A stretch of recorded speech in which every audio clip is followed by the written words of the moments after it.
Hey docs, welcome to another episode of the Chiro-Factor. In this episode, James and I are going to break down what it takes to be successful. Now, if you like things complicated, then you will not like my teaching style because I like things simple.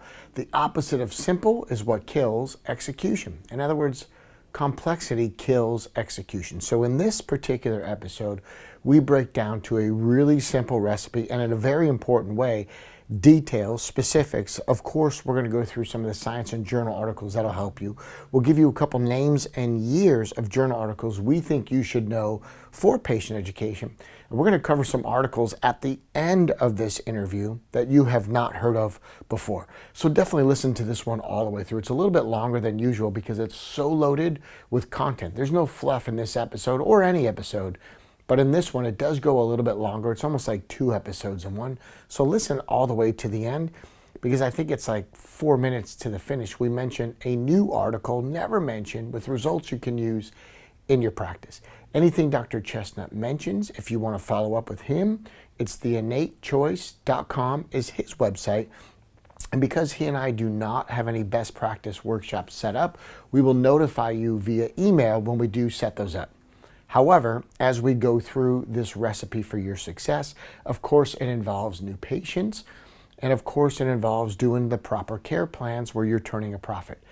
All of that I still teach solo, not with Dr. Chestnut, but I'm doing that at my Elements Workshop. The Elements Workshop was voted the best day one consultation in efficiency and also the best report of findings because we have the highest percentage of people saying yes to your care plans. So if you want to learn about care plans, that is the Elements Workshop. However, if you want to learn to drive people in, that is our Speak to Attract Believers workshop. And I'm still teaching those until Dr. Chestnut and I figure out when our next best practices will be. You can certainly join me for a live workshop. I host those on 3 continents. So both workshops have upcoming dates in Europe. We have upcoming dates in Australia and of course in the USA. Beyond that, if you want that information, it is levelupmentoring.rocks is the website.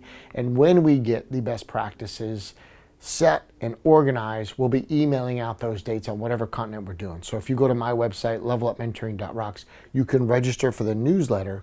And those newsletter people are the people that will get the instant notification for discounted prices, early seat arrangements, and then we open it up to the bigger list. So if you want to be first to know, go to my website, register for the newsletter, give us your email, and we'll kick that thing out as soon as we get our 2026 dates. But the 2 workshops I teach, we do have 2025 dates on 3 continents. So take advantage of that at levelupmentoring.rocks. Whether you want to drive them in as new patients from talks, that would be our Speak to Attract Believers workshop. Attract believers, not skeptics. Or if you want to help putting people on care plans and beyond care plans, which is really where we shine, that would be our Elements Workshop. In any situation, this particular episode is loaded. I'm going to advise you, if you're driving, probably not the episode to listen to in your car because there's just too much gold. There's too much to write down. There's too much to put into your iPad, into your brain. So pull over, get a notebook. Let's get to work. Ladies and gentlemen, as you know, the Chiro-Factor is all about making you more successful. But this particular episode is all about the chiropractor's success. Please enjoy our gift to the profession.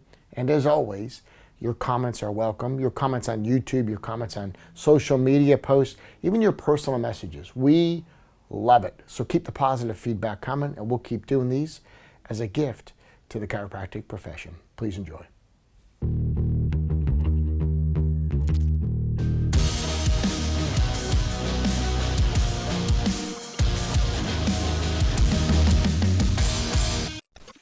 Hey everybody, welcome back to another episode of the Chiro-Factor. James and I believe there are many factors in health and many things your patients can do to help themselves. However, oftentimes the X factor is the Chiro-Factor. So as always, joined by Dr. James Chestnut. Thank you for doing this. My pleasure, man. I missed you, man. It seems like it was pretty fun hanging out there, and I need a fix again here pretty soon. It's been my guy. I love it. No, it's I need to. We recorded the podcast in Australia and Britain too, so we haven't really even been on the phone as much. So yeah. Totally. Anyway, good to see you. I miss you, brother. It is a bromance. And what's cool about it is just the yin and the yang, the two aspects we bring together. It's been really fun to be on the road to hear it from chiropractors, how it's helping them, what they're doing. By no stretch is this, for us to feed our egos and ourselves. It's really to feed the profession and just to give back in a way that's kind of minimal effort on our part as far as travel and flights and that stuff. It's not in the equation, but through a podcast medium, we can have a chat and a conversation and allow docs to be essentially a fly on the wall and with some direction, really give you things that will help you in your practice. So please know, we love your messages, your emails, the comments on your posts, things on YouTube that you leave. It's awesome. And really to make chiropractic number one, we've got to make the chiropractors confident in what they're doing and also have the success recipe for them to follow. And that's a big part of what we're going to talk about today, right? Is the variables of success. What is the success recipe? And I'm going to jump in right away and just say, look, a recipe is one way to get success in one area. But if you've listened to these podcasts or you joined us at Best Practices, you know that we've got a cookbook. It's not just one recipe on care plans. It's not just one recipe on new patients. It's not just one recipe on science. You put it all together, and that is a cookbook because there's many recipes for your success. So I'm excited for today because we're going to kind of take this in whatever direction it needs to go. But the theme is going to be your success and what to do as a chiropractor to ensure your success. So kind of with that lead in, buddy, where do you want to jump in? Well, I'm going to start and ask you, Brad, because I always get to start, but I really think, because this is for the folks listening. Brad and I talk all the time. Listen, what is it that people need to know and do to be successful? Like that's what drives all of this.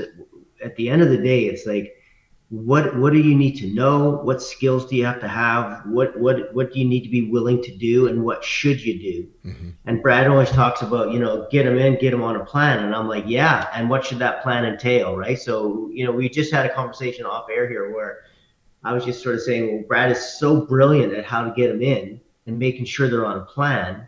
And then I jump in and go, well, what exactly does the evidence say how long that plan should be and what should be included in that plan, right? Because there's two things I want to talk about today, which is the stimulus and the response. We'll get to that because that's a big part of success. But I think I'll just start out, Brad, and just go, listen, like if I were to ask you, like, what are the top three things that, the variables that determine success, and maybe look at it in a way that's like, what you've seen, because you've helped so many people become successful or more successful.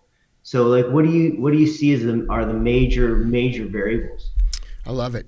I think a big part of it is just that, simplifying the recipe, if you will. And not overcomplicating and not needing, an engineering degree to figure out how to run a successful practice. Look, most practices are small business owners. It is not super complicated. We don't have 200 employees. So I always say, quit dramatizing the need for change. A lot of chiropractors dramatize if they're going to shift systems or do things at a higher level or better for their patients. And the truth is, it's not that hard. And if we really boiled it down, it's drive them in, put them on a plan. It's a bit of a 1-2 punch. It's like bring new patients into the practice, and I'll expand on that, and then put them on a plan, and you and I can expand on that because ultimately I think attracting skeptics is a lot more work.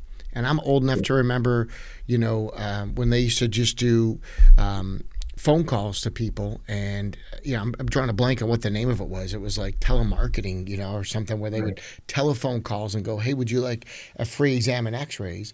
And half the people who would schedule would show up. And, from those people, it was kind of skeptical, like, what's this all about? And, oh, you're a real person. And so that was probably 20, 25 years ago. Telemarketing was big. Someone would call, people were brave. They would pick a phone off the wall, not know who was on the other end, and just say, yeah, I'd like to get checked out. And then we progress into things like Groupon, where it's online and Facebook type ads and you get something free with it. And, you go all the way forward to Facebook ads now. The truth is a lot of those things are loaded with skeptics. There's certainly some good people in it, but it's a numbers game and you got to weed them out in the practice, which was never my favorite energy to waste is in the practice. That's sacred ground. So to me, going outside of your practice and pre-educating and pre-qualifying people makes a lot of sense. And that looks like talks, doing outside talks. And Yeah. you and I discussed this off air. There's kind of three varieties. One talk that I made up, and I caught a lot of shit for this, was 10-minute talks. And the point is, it's kind of like a TED talk. It's a limited talk. And people go, well, what can you teach in 10 minutes? And what I can teach you in 10 minutes is you need an appointment in my practice. That's the point. It's like the goal is it's keep them curious, drive them in. You're not going to give a lot of answers, but if you raise a lot of questions, you can drive them in. And that's critical for the people listening. Docs, if you're listening, the goal of a talk is not always to give all the answers. It's to raise questions. And those questions get answered through the process of the examination report of findings. So your goal is to bring them in. The second kind of talk that we're going to discuss is basically 30 to 40-minute lunch and learns. You cannot go over 40 minutes without losing new patient sign-up time. Ideally, 30 minutes at a corporation with a PowerPoint. You're kind of clicking through and sharing useful information, but you're pre-educating your patients. And you could also tell them, here's what I don't do. And you could keep some people out. So you pre-educate, pre-qualify. And let's call it what it is. If you're at a place of business, they're employed, they have a job, they make money. And in some places, they might even have insurance that covers chiropractic, which is great. And the third type is basically in-house or in your practice. And I'm going to say those can go anywhere from 45 minutes to 55 minutes, just shy of an hour. So you've got 10-minute talks, 30-minute talks, and call it 45 to 55 minutes. And each one has a little bit of a different context because context is king. But the content is to attract believers. You want people coming in that are not skeptics, that are pre-educated, and you can almost pick up the conversation where you left it off. And I'm going to give a procedure here that's gold, and then I'm going to tag you in, buddy. But the procedure after a talk that's gold for the day one consultation is to simply ask, what did you hear me say at that talk that brought you in? And they will almost always jump into the heart of the conversation that you need for your report of findings to be successful. Now, we'll come back to this, but if I can jump in and go, hey, what did you hear me say? It's different than what did I say? It's what did you hear me say? Right. And then if they say, I heard chiropractic could help with sleep issues. I heard chiropractic could help with my irregular cycles and maybe fertility. I heard chiropractic can help my children with asthma and allergies. Whatever the thing is, that's the heart of the conversation. You go, perfect. So if there's pain or symptoms, neck pain, back pain, whatever, leading into that, that's cool. But even better is now we're kind of talking on a vitalistic level with a new patient, And so rule one in driving in people is drive in believers, not skeptics. And then step two is going to be putting them on a plan, and you and I can kind of dissect what plans to put them on. But as far as the outreach and doing the talks, does that make sense? Like 10 minutes, 30 minutes, 55 minutes? And anything you want to add to that, I'm happy to have people, hear it because it just is, it needs to be simplified, not complicated. No, I mean, I agree. And obviously, that's your wheelhouse. I always think for me too, one of the great opportunities that you have if you're giving a talk is just to show up and be an authority and just like a generous with your knowledge authority. Because they have a preconceived idea of what a chiropractor is. Right. And when you show up with some really killer information and you're professional about it, and you're not giving a grossly cheapened sales pitch. You're just there to provide information and give the opportunity to sign up, and you're very good at doing that in a way that's not pushy, which I really think is important. But because I think no one says when someone's doing a blood pressure screening, or they come in and do a cancer screening, or they come in and do whatever kind of screening, no one thinks that's cheap. Right? Because they're there to give information and provide a service. And that's how you have to look at it as a chiropractor. You're going in there to provide a service, but that means you have to provide a service. You have to give some really good information that if they don't come in, they still benefited from. Yeah. But obviously they'll never benefit the same. And so, I mean, I'm kind of the ilk that it's like, I really want people to get some good stuff, some really cool, interesting things on how to view their health. And then once they view their health differently, they're going to view you differently. And I really think that's key. So one of the things I was just, mentioning off air, Brad, is that I always, no matter what talk I do, I always start off with this idea that, listen, the most important thing we can do is ask and answer the two most important questions, which is because everybody agrees that health is their most important asset for their children, for themselves. No one disagrees with that. So then I say, okay, well, then the two most important questions are, why are we sick, or why do we get sick, and how do we get and stay well? And I always say to them, I'm going to prove to you today that the reason you're sick isn't bad genes or bad luck or an inability to regulate your own metabolism or your blood pressure or your breathing, or your asthma, or like none of that is the reason. So once people answer the question of why we have a chronic illness pandemic, Kennedy's talking a lot about this right now, but I've been doing this for 25 years. Why are we sick? And people will, like, every time I do a public talk, at a university, doesn't matter, man, anywhere. And I go, okay, so if we're not sick because of bad genes, because our genes haven't changed and our chronic illness rates have exponentially increased, obesity, diabetes, allergies, asthma, ADHD, autism, ulcerative colitis, Crohn's, depression, anxiety, any illness you want to talk about has exponentially increased over the last 50 years when our genes have not changed a bit. Right. So then why are we sick? And once people understand that we're sick because of how we eat, how we move, and how we think and interact, and the toxins that are in our environment, then they self-evidently come to the conclusion that a pill can't fix it, and neither can surgery. I love it. I always say to you, what pill is going to fix a problem from poor nutrition or lack of essential nutrients? Like, what drug can fix that? What surgery can fix a problem from lack of exercise or lack of spinal movement, or pain caused by an unhealthy spine, or unhealthy, brain function caused by an unhealthy movement patterns, and all those kind of things. And then it's like, what drug can fix, something caused by a lack of gratitude or self-esteem? Yeah. Or love. And so then they're on your page, right? Because they're like, you didn't criticize medicine. You didn't bash anybody. You didn't have to give a bunch of sort of stats on big pharma. You just basically said, wait a minute, why do you think people are so sick? Yeah. And to me, that's always been a real pattern interrupt, where people answer their own question, but they do answer it correctly every time. Right. They're like, man, I thought it was genes, but you're right. Genes haven't changed and diseases have gone crazy. How can that be? And and now you've got an opening to talk about nutrition, to talk about chiropractic and the spine, to talk about exercise, to talk about, thinking well. Like that's just the window that I open before I start the facts. Totally. And here's one of the things we do at the talks, and docs can take this right from the podcast and plug it in next week, is this concept of giving and being an asset, and truly giving helpful information at your talks. Don't be afraid to give useful information. One of the ways I like to do that is through the lens of being counterintuitive, and I'll kind of come back to that, but give them information they're not going to hear other places, but also give them information that's easy to use and at their fingertips. And I mean literally at their fingertips. So early in my talk, within the first 10 minutes, doesn't matter what talk I'm doing, a 10-minute talk, a 30-minute lunch and learn, or an in-house lecture, what I've started doing over the last few years, and I teach this at our Speak to Attract Believers workshop, is you have to give, number one, because if you're an asset, you can't be a solicitor. If you're an asset, you're not soliciting while you're there. You're just helping.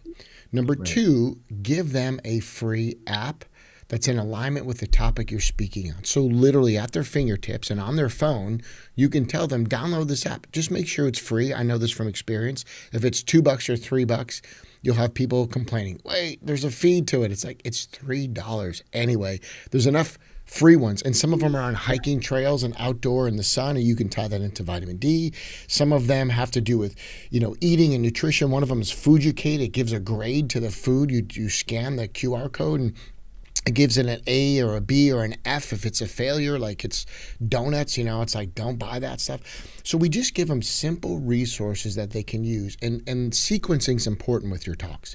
So early in the lecture, give and be of service. Give them something they're familiar with, apps on a phone, hello, get with current times, and do it freely. And I'll usually give them 2 apps. So early in the talk, I go, now pull out your phone. I have no affiliation to this company. It's a free app, but it tells you what state parks are open and what trails are open if you want to get your exercise, get out in the oxygen and the sunlight. Number 2, this has to do when you're in your grocery stores. General rule, don't eat in the middle of the grocery store. That's the frozen food section. All the healthy stuff is on the outside. And if you're not aware of what's healthy and what's not, then download this app. It's called whatever, fill in the blank. and then scan the QR codes and see if it's a good food to eat or not. I'm telling you, in the first 5 minutes, I got people eating out of my hands. They Mhm. love it, right? And then something that you mentioned, you'll kind of educate them what chiropractic is. We call that the bridge. So what you do is you take them from a place of familiarity. Hey, yes, I'm a chiropractor and we do neck and back pain. And you probably thought of that. However, here's what you should also know.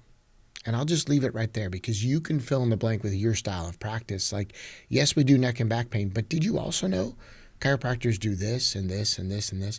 And that only comes after you've given them some apps and information. Does that make sense? So the sequencing is important. First, you have to give, and then you tell them what you do, and then at the end is the ask, which is come on in for a new patient appointment. So to me, all of Yeah. this stuff really makes sense. And the last thing I'll add is something called candor. At your talks, I want everyone to use candor, which is I say, listen, if you have plantar fasciitis, we just don't do that in my practice. I don't do feet. There's a podiatrist down the road. I can give you the podiatrist number, but we don't do that. I'm not good at that actually. However, if you have this, this, and this, and so when you're doing your talks, if you use candor, it means you humble yourself first before we do the bridge and we say what we're good at. And what's cool about that is in a world of social media, of superlatives and edited videos and all this great and wonderful lives that we pretend to live sometimes, Mhm. when you come in there and you go, hey, I'm not good at this, and you humble yourself, everything else you say has so much more merit, it carries so much more weight. Yeah, I think that's great. I think one of the things too is I would always say to people, listen, when you come in, I'd pre-frame it. Listen, when you come in, just be fully aware that there are sometimes people come in and I find something that's not in my wheelhouse or something that really does require a referral out. And if that's the case, of course, in addition to my care, and I'm always very willing. I would just throw that in there, right? And not instead of, and I'm always, and I think that's key. And then, you know, one thing. Oh, I'm gonna give myself a plug, by the way. By the way, send them to eatwellmovewellthinkwell.com because it's all free. They don't have to buy anything. They'll get free newsletters every month. They'll get really educated on all this stuff, and it's really in a paradigm that you can appreciate. And so, Well, one of the um, things you just said there too, I think that's killer is you just did an assumptive close. And what the right, assumptive close is like when you come in. So I would just hit the pause button right there. When you come in, what James is doing is painting the picture through an assumptive close that you're coming in. When you come right, in, what you're going to yeah, notice is if we can't help you or you need another doctor, we'll make that referral too. And that's a form of right, candor as well. But what you did right, before that is this really strong assumption when you come in, right. because guess what? You're coming in. So use that in your talks. And anything that we've just discussed, I mean, we're like 15, 20 minutes into this, that's all gold. This idea of candor, this idea of building a bridge of what they know into what they didn't know, but that's where you could build your vitalistic model. And then even at the end, when you come in, like that's super powerful, as opposed to chiropractors being too humble, too modest. And we're like, look, Right. you can come in or not, it doesn't matter. And it's like bullshit. Just paint the picture. When you walk through the framework of my practice, what you're going to notice is what I'll do when I'm your doctor in the office is this. And what we can also tell you is if we can't help you, we'll send you to the right place. We're just here to be a vehicle for better health.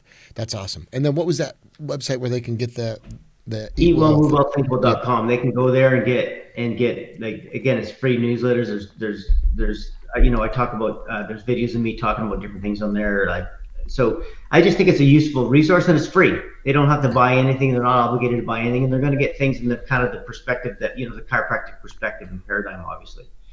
And then the other thing I would always do is I would always explain to people why I get superior results. And I would just go, well, the reason we get such great results is because we're an evidence-based practice that follows the science and helps everybody become a fast responder Could, and a full responder. could our And so, listeners use that soundbite?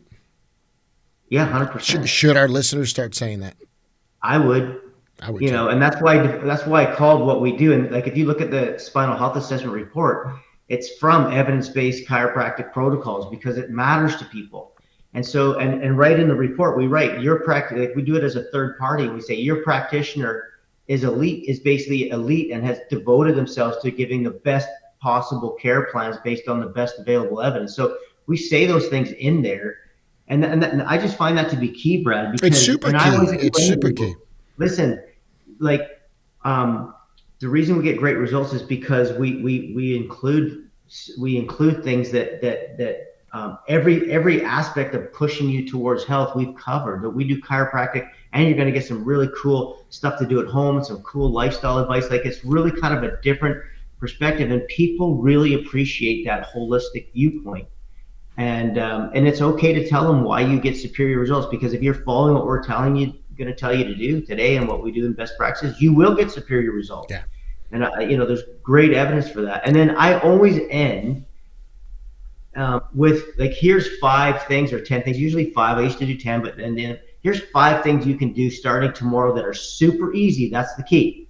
That are super easy and will make a huge difference. Yeah. And then people got like this little thing to take away from the talk that allows them to feel good about whether they come in or not. And then, that changes how they're going to view about whether they come in. Yeah, and this is a small It doesn't give them something great to feel about it, but it's Totally. 5 things that you can do starting tomorrow that are super easy and will make a big difference in your life. And here's the key with the 5 things is do it where they come into your screen one at a time. So if you're using a PowerPoint, have one fly in first and the other 4 are Right. not on the screen. And then when you describe point number 2, click the screen, number 2 flies in. Then when you're ready, you click it and 3 flies in. The reason that's important is it keeps them curious about what's next. And I'm going to say this, again, more genius. When you do lists for audience and you have them fly in one at a time, it keeps their attention throughout the presentation because they're curious as to what comes next. So And you're not reading 5 when you're talking about 1, That's which right. is really key. That's right. You don't want them reading. You want them listening. And when you're ready, click the next one comes in. And there's this anticipation and relief. And then there's this anticipation and then relief. And now what's happening is you're taking them up and down emotionally. And that's really what you want to do through the body of the talk so that the end of your talk could be logical. You don't want to have to pull emotion out of nowhere at the end of your talk. And this has been taught in our profession for years, where at the end of your talk, you got to force out a tear. One time at band camp, I had a flute, and you know the rest of that story, right? It's just like, give me a break, So the idea is when you do that on a much lesser scale, you're taking them through an emotional ride in the middle of the talk. And that's what needs to be done because the end just needs to be logical. When you come in, like you said, what you're going to do is this, what we're going to do in the practice is that, and here's what I can tell you what you can expect. And so then you just paint the picture.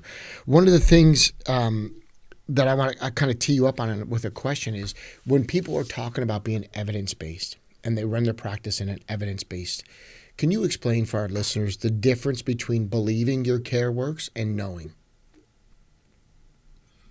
Well, yeah, I mean, let me give one last thing, because I wrote it down so I didn't forget, is that one of the things, if you want to attract people, and again, in terms of attracting people into a chiropractic office, I think that there's no one better than you, Brad. I mean, I'll just give that up immediately. I have no pride or ego of it all.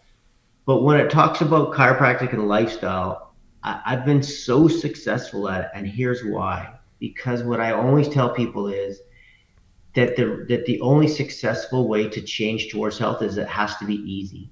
And when you keep saying the word easy and simple to people, they're attracted to it. Yeah. And so just remember that. Like, the reason we're so successful is because we have the evidence-based stuff, and we have a care package which is incredibly successful in making sure you get the proper response. But we do it in a way that's really easy and simple, so it's not hardship, and you're not giving up a bunch of stuff you like. I'm just telling you, people will, like, that's the thing people are sitting there worried about. Yeah.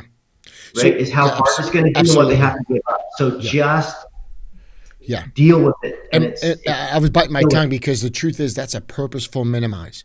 You want to purposely minimize the effort required to make a change. If you say we're going to do a health overhaul, there's very few people. You're going to get 3 to 5% that are like, yeah, man, I can't wait to do 1,000 push-ups tomorrow and not be able to move my arms because that's how I do it. And sometimes chiropractors don't understand. 95% are like, are you kidding me? I've tried that before. The reason people fail, this is another big deal. And I used to say to people all the time, listen, I know you've tried before, but you didn't fail because you're not good enough or you don't have willpower because you're lazy. You failed because the plan was wrong and it didn't work with human nature, which is it has to be easy and you have to add positives first before you take away the negatives. And I promise you, when you do that, you'll be successful. So don't worry about the fact that you tried and failed before. It wasn't your fault. You had a bad coach, you had a Right. bad trainer, you got bad information. It's not you. Right. And just that idea of, look, it's a purposeful minimize. These are simple steps. They can walk out and do it right away. Now you're building momentum. And Yeah. just so the chiropractors know, because we're a little bit of a different bunch, there's some crazy chiropractors listening to this. They're like, why wouldn't people want to do 1,000 push-ups? Not everybody's wired like you. Look Yeah. around your community, and if you're the most fit person, then it just shows there's a mindset difference between you and them. So you have to approach it from their mindset, not yours. Make it easy, purposeful minimize, 5 simple things. And I never understood chiropractic. We're going to do a health overhaul. And it's like, not a lot of people are going to queue up to do that. And the truth is, you're going to be more appealing. It's going to be more of an inclusive health talk, more of an inclusive conversation. If you say, these are 5 simple, easy things to do, these are little changes that have a big impact. We say things like big doors swing on small hinges. These little changes could have a massive impact. Well, now people buy in, and I think that's critical is them buying in. So this idea of knowing and believing, what would be the difference there for people to be evidence-based where they know it versus a belief? Can you kind of describe that for the listeners? Well, beliefs are based on faith. They're not based on facts and knowledge, right? So that's, I mean, to me, that's the fundamental difference. Which there's nothing wrong with having faith and belief in what you do, but I used to hate this FCB in chiropractic: faith, confidence, and belief. I'd be like, well, what's like? We're not in a religion. Right. What do you mean you have faith in chiropractic? Like, I just never understood that, because you're not going to get faith conversions of people that all of a sudden you're going to be, yay, you believe in chiropractic. It's not televangelism. It's like, no, the reason you should try chiropractic because it gives you, but the evidence is very clear. It gives you the best statistical chance to get better for the least amount of money and the least risk. So it's your best option financially. It's your best option in terms of of the chance of getting a good outcome, and it's low risk, and it's very low. I mean, it's just there's just, I mean, those are the things that determine whether people are going to do it. Right. You're not going to convert people. You're going to, obviously through the paradigm and through how, the philosophy of chiropractic and all the things, and how you treat people. All those things are important. And emotion is always involved in the buy, but it's not involved in the certainty. Right. Like emotion will determine people buy, but it's the outcomes that are going to determine whether they're satisfied or not. Right. And when you're talking, and so if you want to know that chiropractic works, so that you have that absolute confidence when you're sitting down giving a care recommendation, then you're going to have to know the evidence. And again, as you and I were talking just prior to getting on air here, Brad, is that no matter what, if you're not an expert in your product and services and knowing why it's superior to your competition, if you're not no good car salesman doesn't know the car. Right. Right. Now that doesn't mean they're selling horsepower to the guy buying or the mom buying the minivan. They also know what aspect, the sizzle or the steak. I get it. But the fact of the matter is they know every aspect of their product and services and the comparators. Yeah. And they have a good understanding of why their product is best suited and the best value for the client. Totally. And I think chiropractors, I mean, they suffer from that in that they're just not really totally aware of why chiropractic's the best option for these people. So how do you sell a 90-day plan to somebody when you don't even sure that it's in their best interest? Now you're just trying to rip them off and take their money. Right. And for me, even like we do a workshop called Speak to Attract Believers. We teach docs how to do corporate talks. We teach them how to pull people in. And even at that workshop, when I hear people say, I believe you're going to do better, I go, that's too soft of a word. Substitute belief for no. I know with this, and this, instead of I believe, because that sounds faith-based, I know is evidence-based. And so even the research says, what the right. research says, what the evidence shows, right? Yeah. So those are things that should be repeated throughout. Hey, docs, if you're up for a quick and easy way to avoid some mistakes with your health talks, my website is levelupmentoring.rocks. And what I have on there is a 10-point autopsy. In other words, it's 10 mistakes that chiropractors have made all over the globe when they're doing their health talks. What I then do in this 50-page free download is I will then show you the way they should do it right. In other words, the mistakes that are made and the correction, so it helps you at your next health talk. Look, one of the things we did not mention on this podcast was bringing business cards to any kind of talk or screening is a bad idea. And the reason I say it's a bad idea is because a business card is a procrastination card. Now you say, take my info, come in whenever. You've mitigated the concept of time, which could work for you. That's just one of the 10 mistakes. So if you want the free download, go to my website, download the 10-point autopsy. It's what kills new patient signups. And if you would like to be formally trained, you can purchase my Speak to Attract Believers, because skeptics suck. I want you to attract believers for your new patients. They're easier to convert. They're very similar to referrals. They're just easier to convert than someone who came off of a Facebook ad for a discounted rate. When you do the Speak to Attract Believers workshop, it's a hybrid. What I mean is you get immediate access online, and you and your team can watch it and be trained on how to do 10-minute talks and how to do corporate lunch and learns. What I also include, because I feel your best results are going to come when we're in the room together, is a live training ticket. So you buy once, you get it online, and you get a seat to the live workshop, Speak to Attract Believers. July of 2025, I'll be in Amsterdam in the Netherlands. I'll also be in Melbourne in Australia, and I'm going to do one in the USA in Atlanta.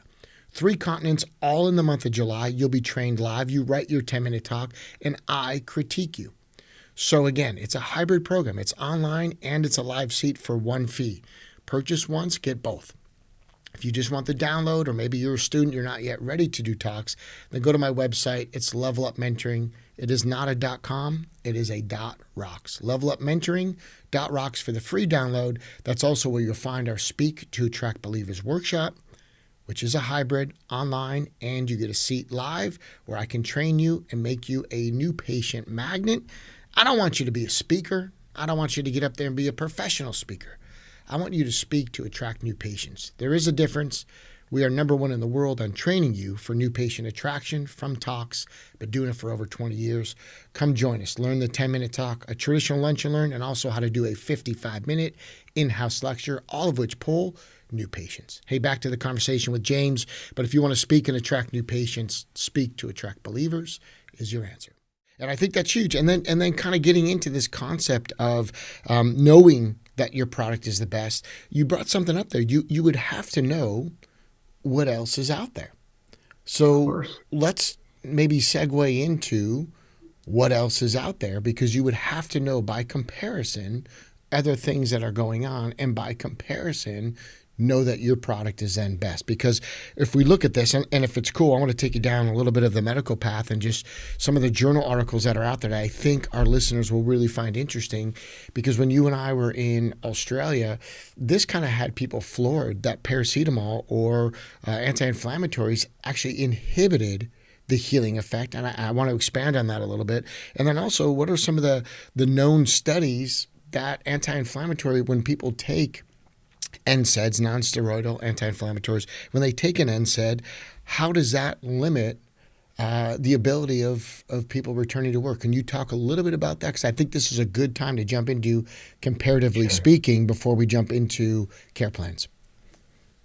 Sure. And I think Brad, there's an important thing here, is that you're not knowing this because you're waiting to confront somebody and tell them how bad drugs are. Right. You're knowing this so that you know genuinely that the options that are out there, even though that might be 10 cents for an NSAID, or that they're highly recommended, that you still understand fully that those things don't work and they're harmful.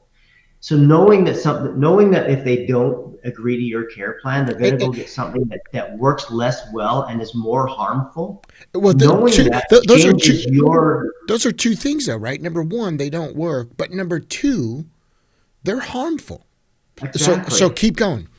Yeah, and so my point is that that's what it allows you to understand, that it's a human tragedy if these people don't agree to it, because their chances are so small of getting like their chances, unless it's natural history, man, they're just not getting better from any of the other care interventions. And so it doesn't mean chiropractic's perfect. No one claims that.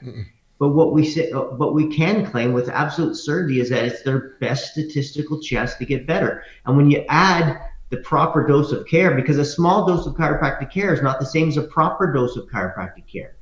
And chiropractic care without the without influencing other variables that determine the response, like the omega-3 fatty acids and the vitamin D and the probiotic and all these essential nutrients. So that's why they're there, man. They're not there so I can sell shit. Right. They're there because they're proven to make a difference in how people respond. And the two parts of all of this, man, are the stimulus and the response. That's what healthcare is. It's a stimulus and a response, and the response is the outcome, and that determines if they're satisfied, if they're going to refer, if they felt like they got their money's worth. It. All of those things are basically, it's all about those two things, which we'll get back to, I know. But I just think it's so incredibly important for people, because when I'm sitting down talking about chiropractic, whether it's to you, Brad, or to anybody else, or if it was in a reported findings when I was in practice, it was like, listen, I know I'm right. I know what I'm about to give you is what's in your best interest. Yep. It's not in my best interest.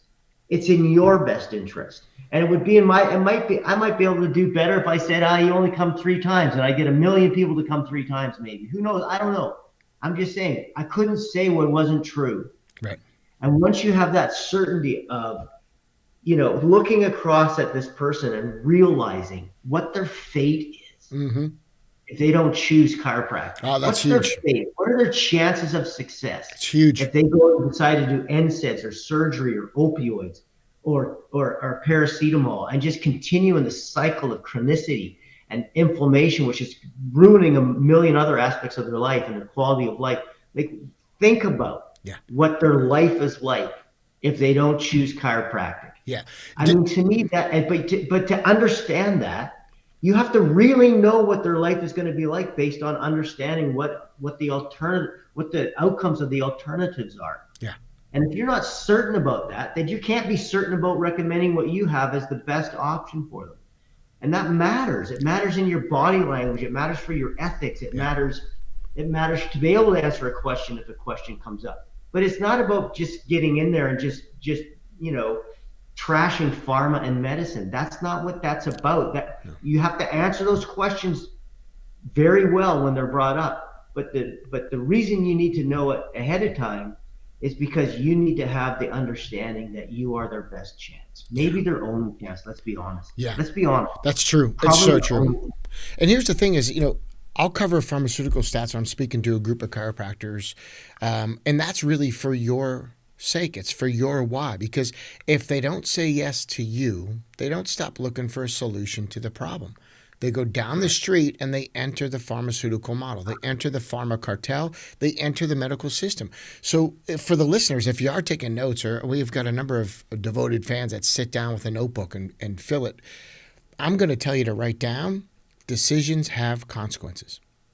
If these people don't decide for you, and this is what you just said, if they don't decide for your care plan, there are consequences.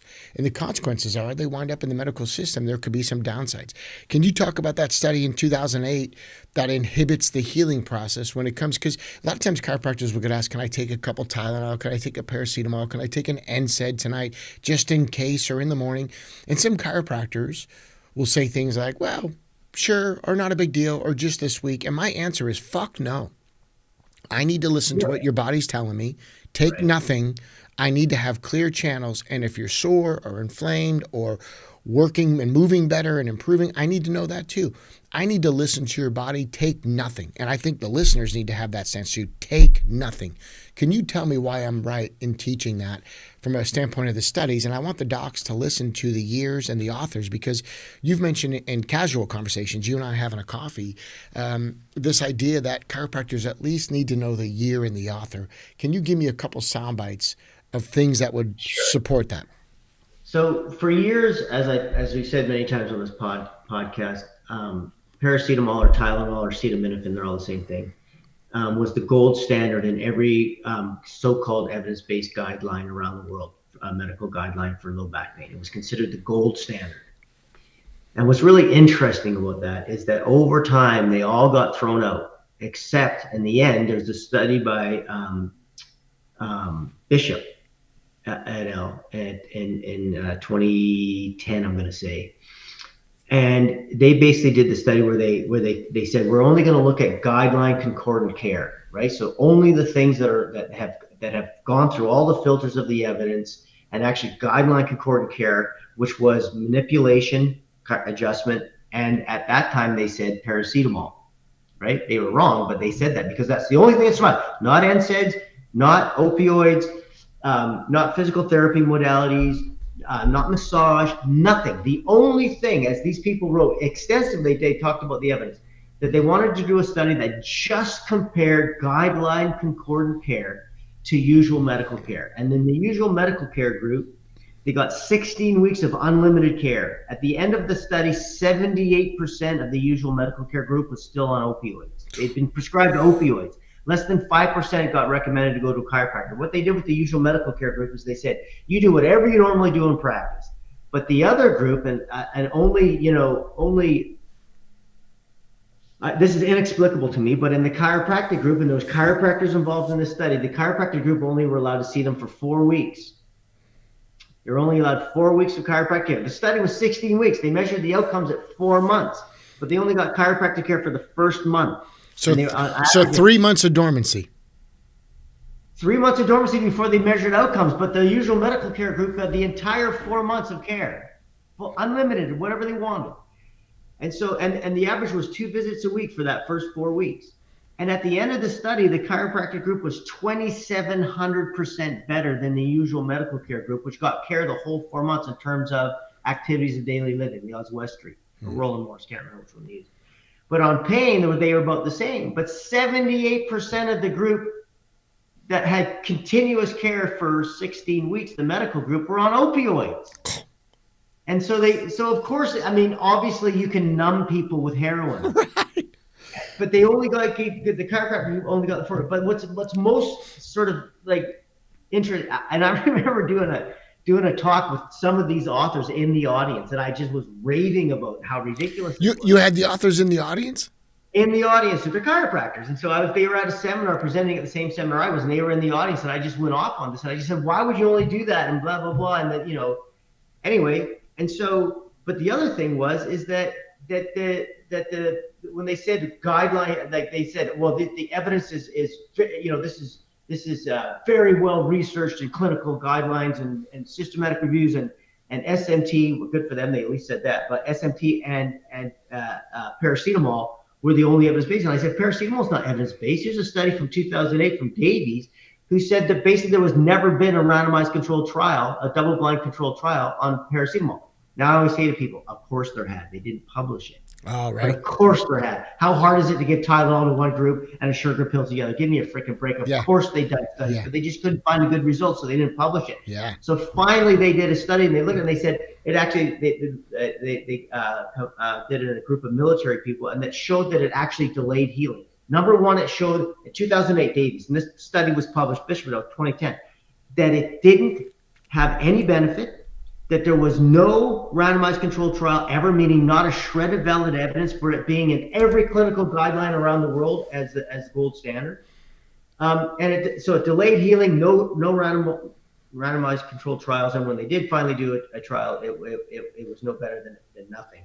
And yet they still were calling this evidence-based. And so what's left over, even from that Bishop study, once you now, and by the way, in 2017, the Chowdell systematic review, I think it was a JAMA, basically came out for guidelines, basically threw out Tylenol and said, by the way, now there's no evidence for that either. So what's left? Right. So in 2010, they admit there's nothing left except SMT and Tylenol. Now we've thrown out Tylenol. What's left, mate? SMT. And these same authors will not come out and say that. Right. And they'll say to me, oh, you're cherry picking, or you're too positive about chiropractic. You're full of shit. You yourself said it was only 2 left.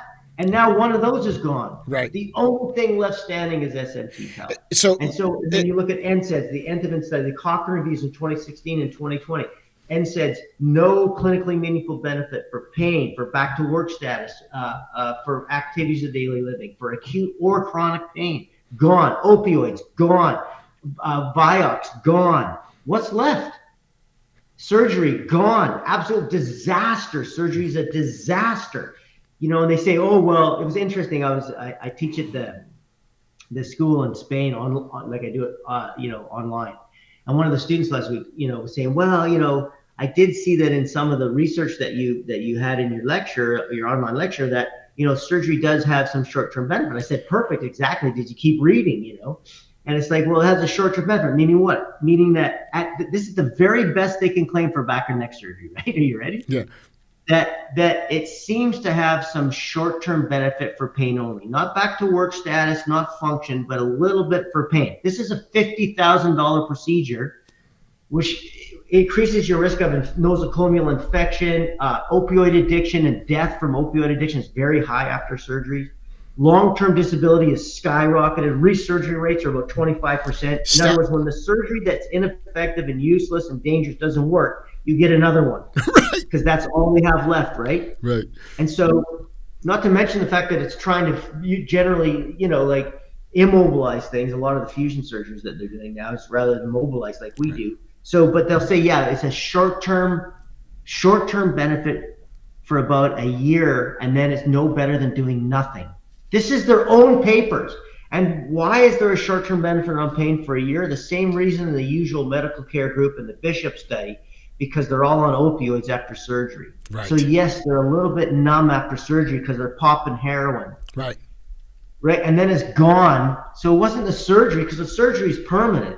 Right. So if the effects of surgery are like if the pain relief is there has to be another variable reducing the pain, and that's the opioid. So who would get surgery if you were told you have a high chance of infection and complication rate during surgery? Right. You have a horrible rate of complication after surgery. There's no benefit for return to work or function. You're going to have a short-term reduction in pain, then a long-term increase in chronicity, right? It's $50,000. Would you like surgery? Right. It's crazy. So, and the big factor is when you have a short-term relief because you've done surgery, let's look at some other variables. Number one, we got you powdered up on opioids. So there's like a light dusting of, feel good. Yeah. You're probably on bed rest. You're probably not working. Your feet are kicked up. You're watching movies all day. You're not working because you just got out of surgery. Yeah. So no wonder you feel better because you're at home with your feet up on the couch. Or you're stoned out of your mind. Yeah. Opioids, you have pain, you don't give a shit about it. You're walking, ready to blow anyway. Totally. You're walking around in your Hugh Hefner robe with a martini at 9 o'clock in the morning. Of course you feel great. It's just like, this is nothing but. So this idea, 2008 Davies talking about, slowing the process. You mentioned the NSAIDs in 2016, 2020. Is that the Cochrane review?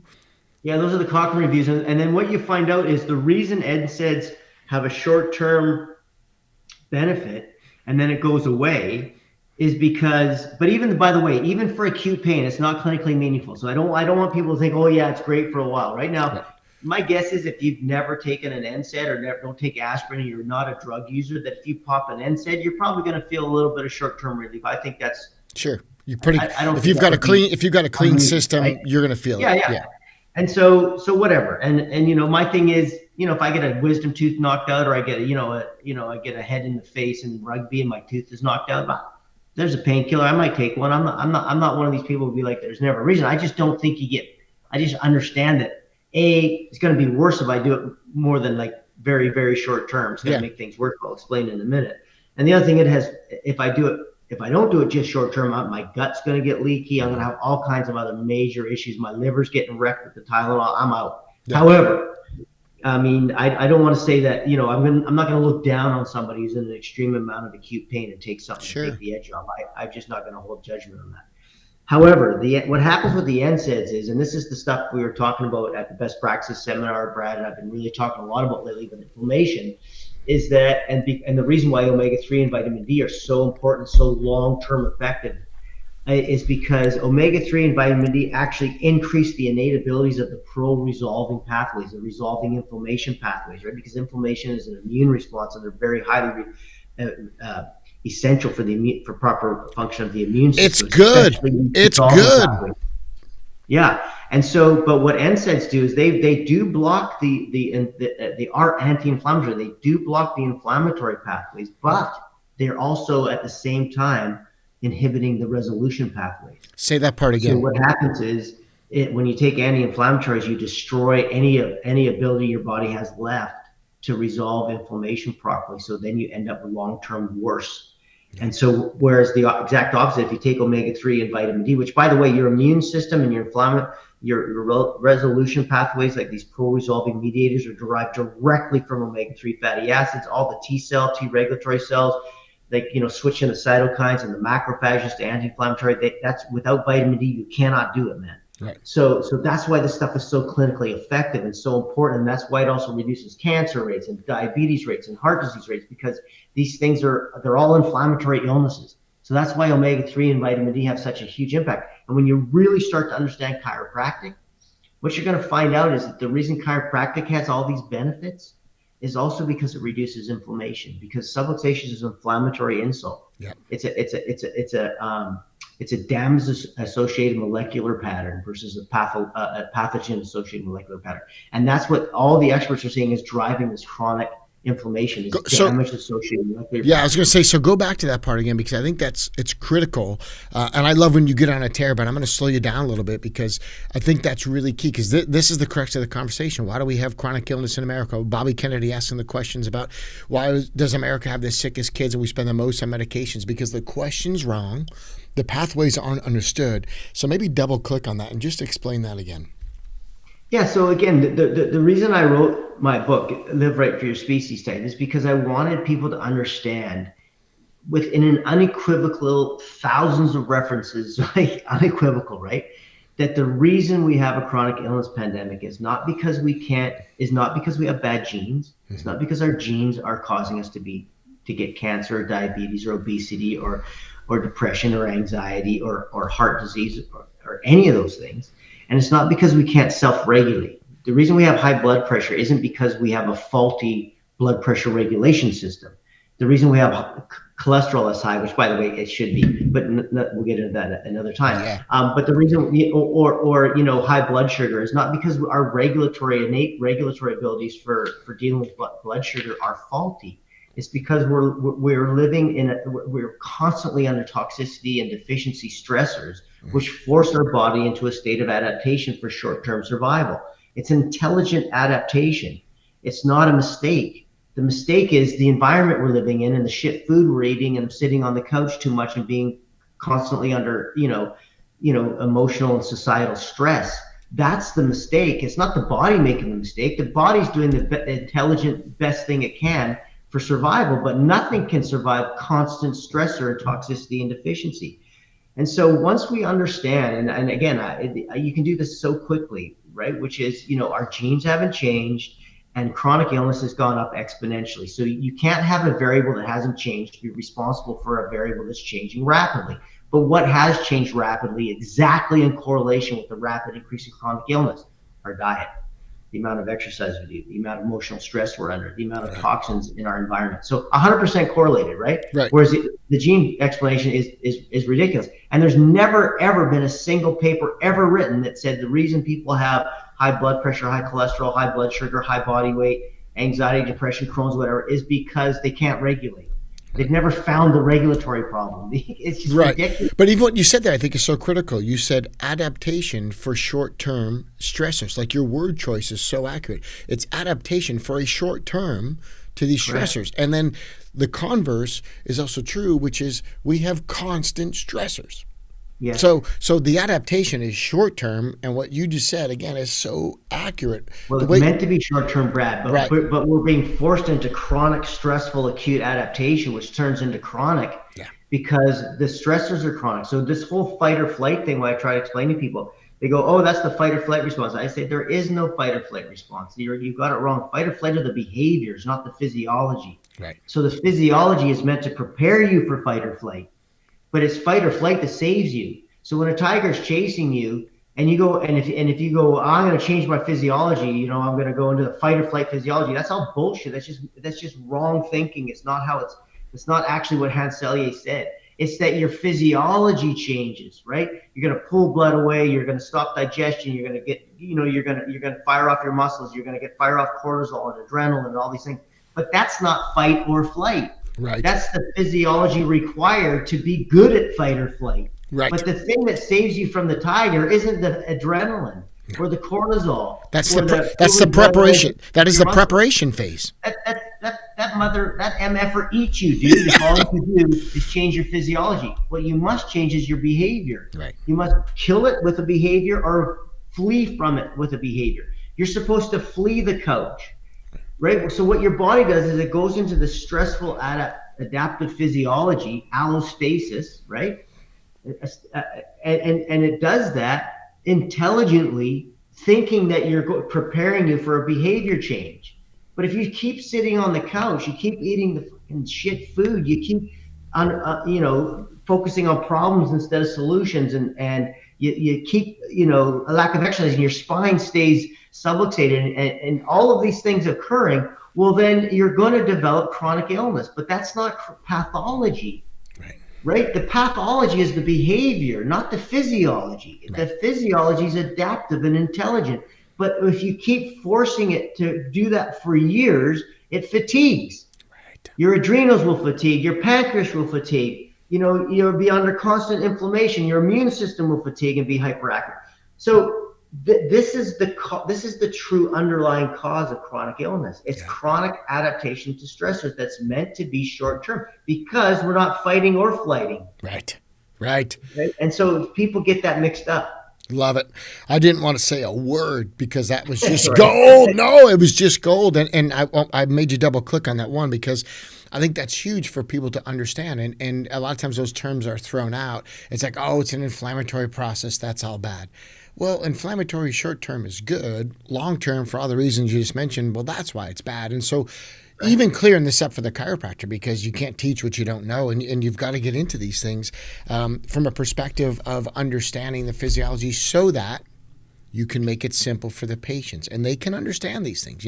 They can definitely understand them. I think one of the things that you and I... Go ahead.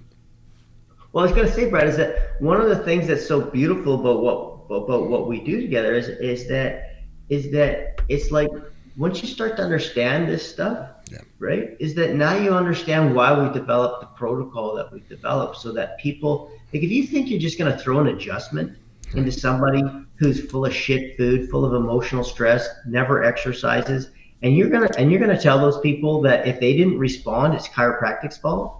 Right. That's outrageous, man. Right.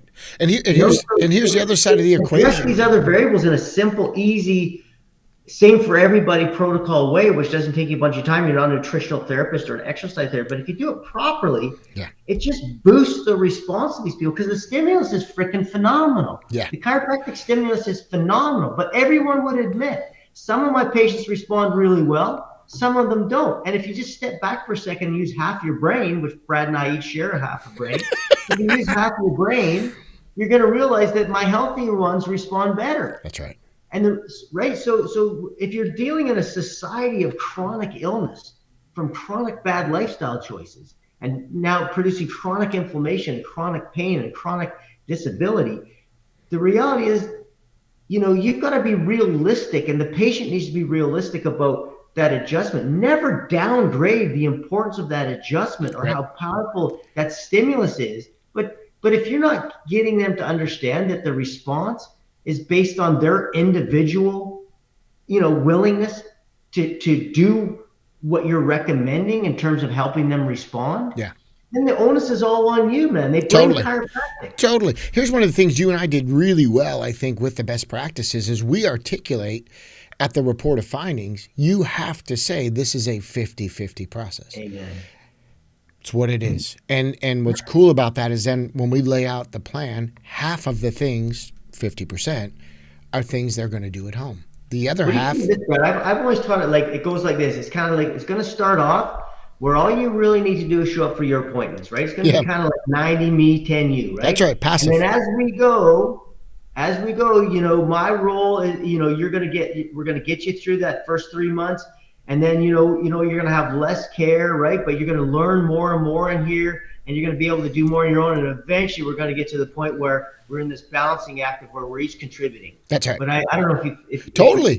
Initially it's letting them know, hey, I'm going to do a lot of the work at the beginning, but you're going to gradually, as you're capable and you're feeling better and you're getting more information, you're going to start doing more and more, feeling more and more confident about taking control of your own health. Love it. In my practice and what I teach through Level Up Systems is basically the first 6 visits, just adjust. If you Yeah. are going to offer other variables, do it later, but let the first 2 weeks just be the care. Any changes, any improvements, any sleeping better, they're going to give all the credit to the adjustment, which coincidentally is what I want to wind back into for my wellness care. I want my wellness patients showing up to just be adjusted, because now we've shifted the responsibility where I'm doing a lot less, they're doing more outside the practice, and it's also accurate. Physiologically, it's accurate. That's how they're going to get better, is they pick up their part. But initially, it's passive on their part. I just do the adjusting. In other words, I'm doing a thing to them.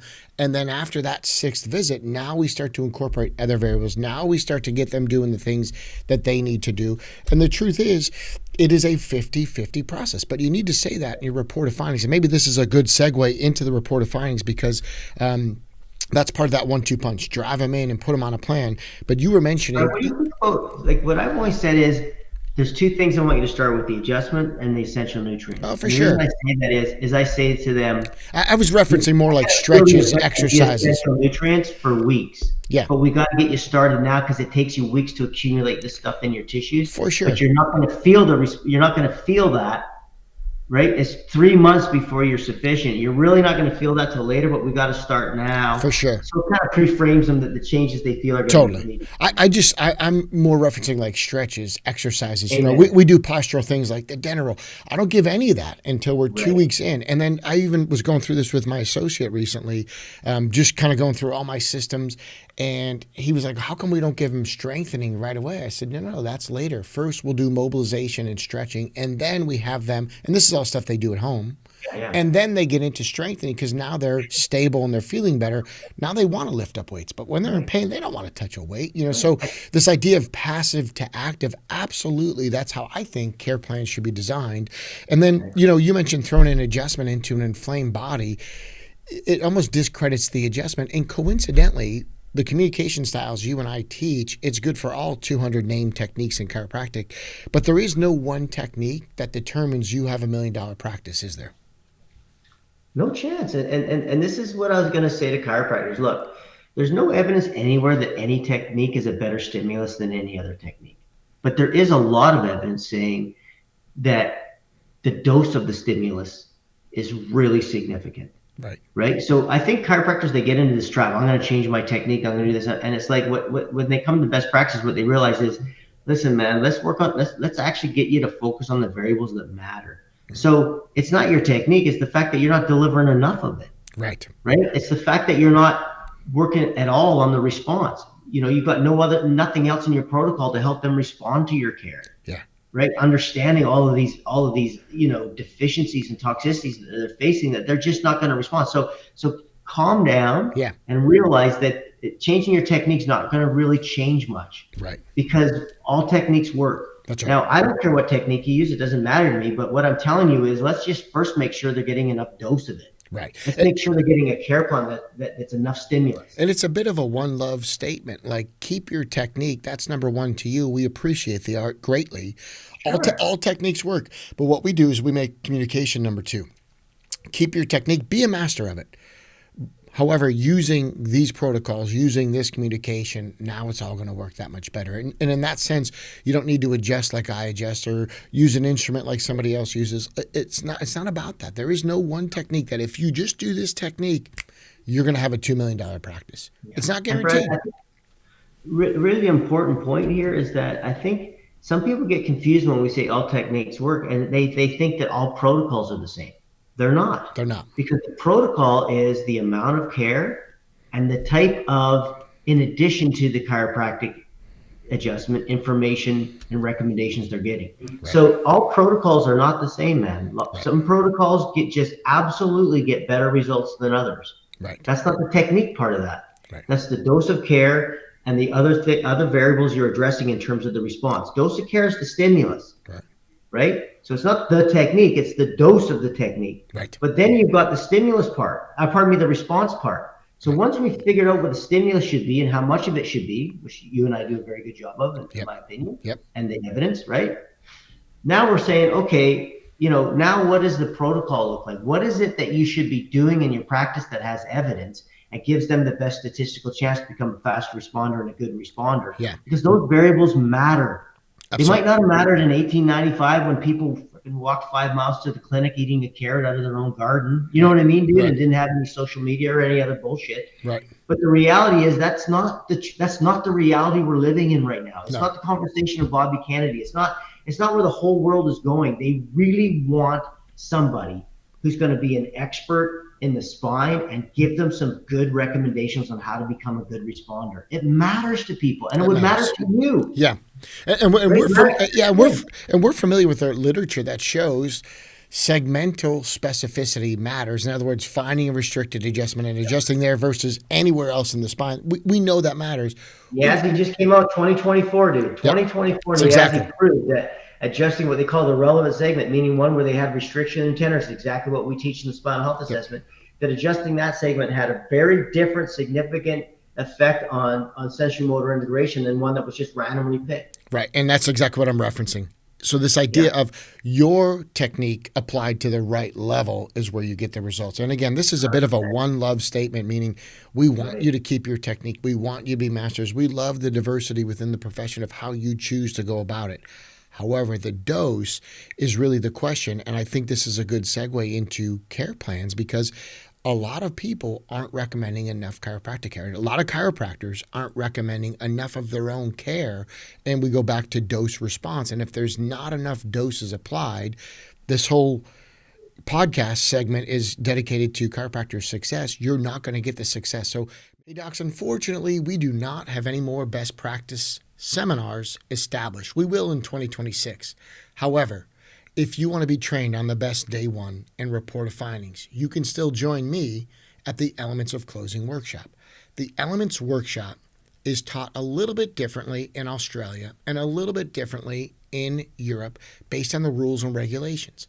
However, the Elements of Closing is what we call it in the US, and the Elements of Opening outside the US has a 50-page manual. It is scripted for the day one. It is scripted for the report of findings from the standpoint that it's just transparency. Now, of course, there's areas of flexibility, but when you join us for that 2-day workshop, so much of what you hear James and I talking about with no pills or drugs are going to get you moving again, this understanding of how to get referrals from re-exams, how to get a higher percentage of conversions into your wellness care than even at your report of findings, well, that's all taught at the Elements workshop.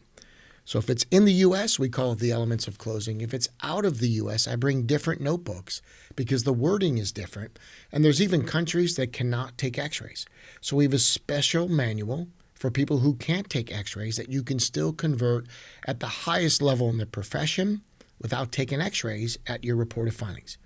Last thing I'll say, the Elements Workshop has the best reputation for establishing an asymptomatic practice, meaning more people stay with you when the symptoms are gone, they are not.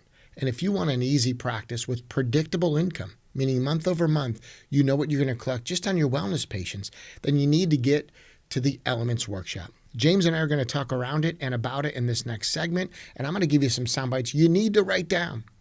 But if you want the whole recipe and the whole paint by numbers, join us for the Elements Workshop. You can find that at levelupmentoring.rocks. That is our website, and we do a phenomenal job of having people ready to go Monday, where you will convert at a higher percentage. You'll get more miracle stories like a vitalistic chiropractor, and you can even charge a higher fee and have a higher percentage of people saying yes. My goal with that workshop is to take your monthly income and help you make it weekly. We've done that hundreds of times. You can be next. Levelupmentoring.rocks. Check out the Elements Workshop. And when we get the best practices up and running, I'll announce it. Your next best thing is join us for the Elements Workshop.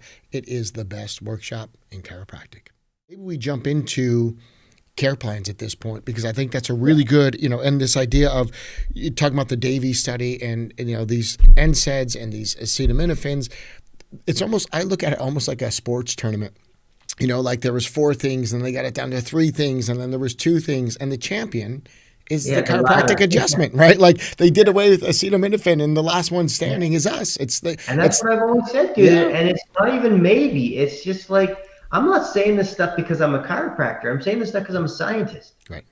And I give a shit about other people, and I care about whether they get better or not. If chiropractic didn't work, I wouldn't sell it. I'm Oh, not an asshole. and there's one thing that you said casually, and I pulled some of this from like when we had a beautiful dinner up in Edinburgh, up in Scotland, and we were sitting around having a chat. And one of the things you mentioned, just kind of casually, is it had no effect on the return to work. I don't want docs to miss that, because if you want to set up more talks, and the key for a lot of chiropractors to get new patients is how do we get them?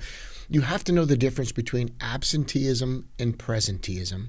Mm-hmm. And the fact is, what costs companies more globally is presenteeism. Now, absenteeism is driven by common cold and flu as well as low back pain. Those are the number one drivers why people don't go to work, otherwise known as absenteeism. Presenteeism is when people show up to work, but their productivity is as though they're not there. And what costs that, Brad? Yeah, exactly. And what is the bigger cost to companies, and they know this now, they unequivocally know this, this is common knowledge, is that presenteeism costs them more than absenteeism. People showing up with no energy, which is defined as the ability to do work, costs them more money in productivity than people just not showing up altogether. So if you want to set up more talks, one of the things we say is we can help you with both absenteeism and, most importantly, presenteeism, because those people show up, they're present, but they're in a catatonic state, they're in pain, they're not focused. And I think that's huge. And so your comment about there is no return to work significance when they're on these pills and drugs, make no mistake, that was gold that Chestnut dropped, as you did at dinner that night in Scotland. There's just so much that I want to pack in for our listeners. But if it's cool, let's transition now over to care plans, because we talked a lot about driving them in. We talked a lot about comparison to the medical model and knowing some of these studies like the back of your hand. Let's talk about care plans, because the dose response is huge, but the plan has to be right. So talk me through that. Just to put a number on it, Brad, absenteeism is about 8 to 10 days a year. Presenteeism is 45 to 90 on average. Wow. And it's all driven by chronic illness and drugs. It's adverse reaction to drugs, and it's chronic illness.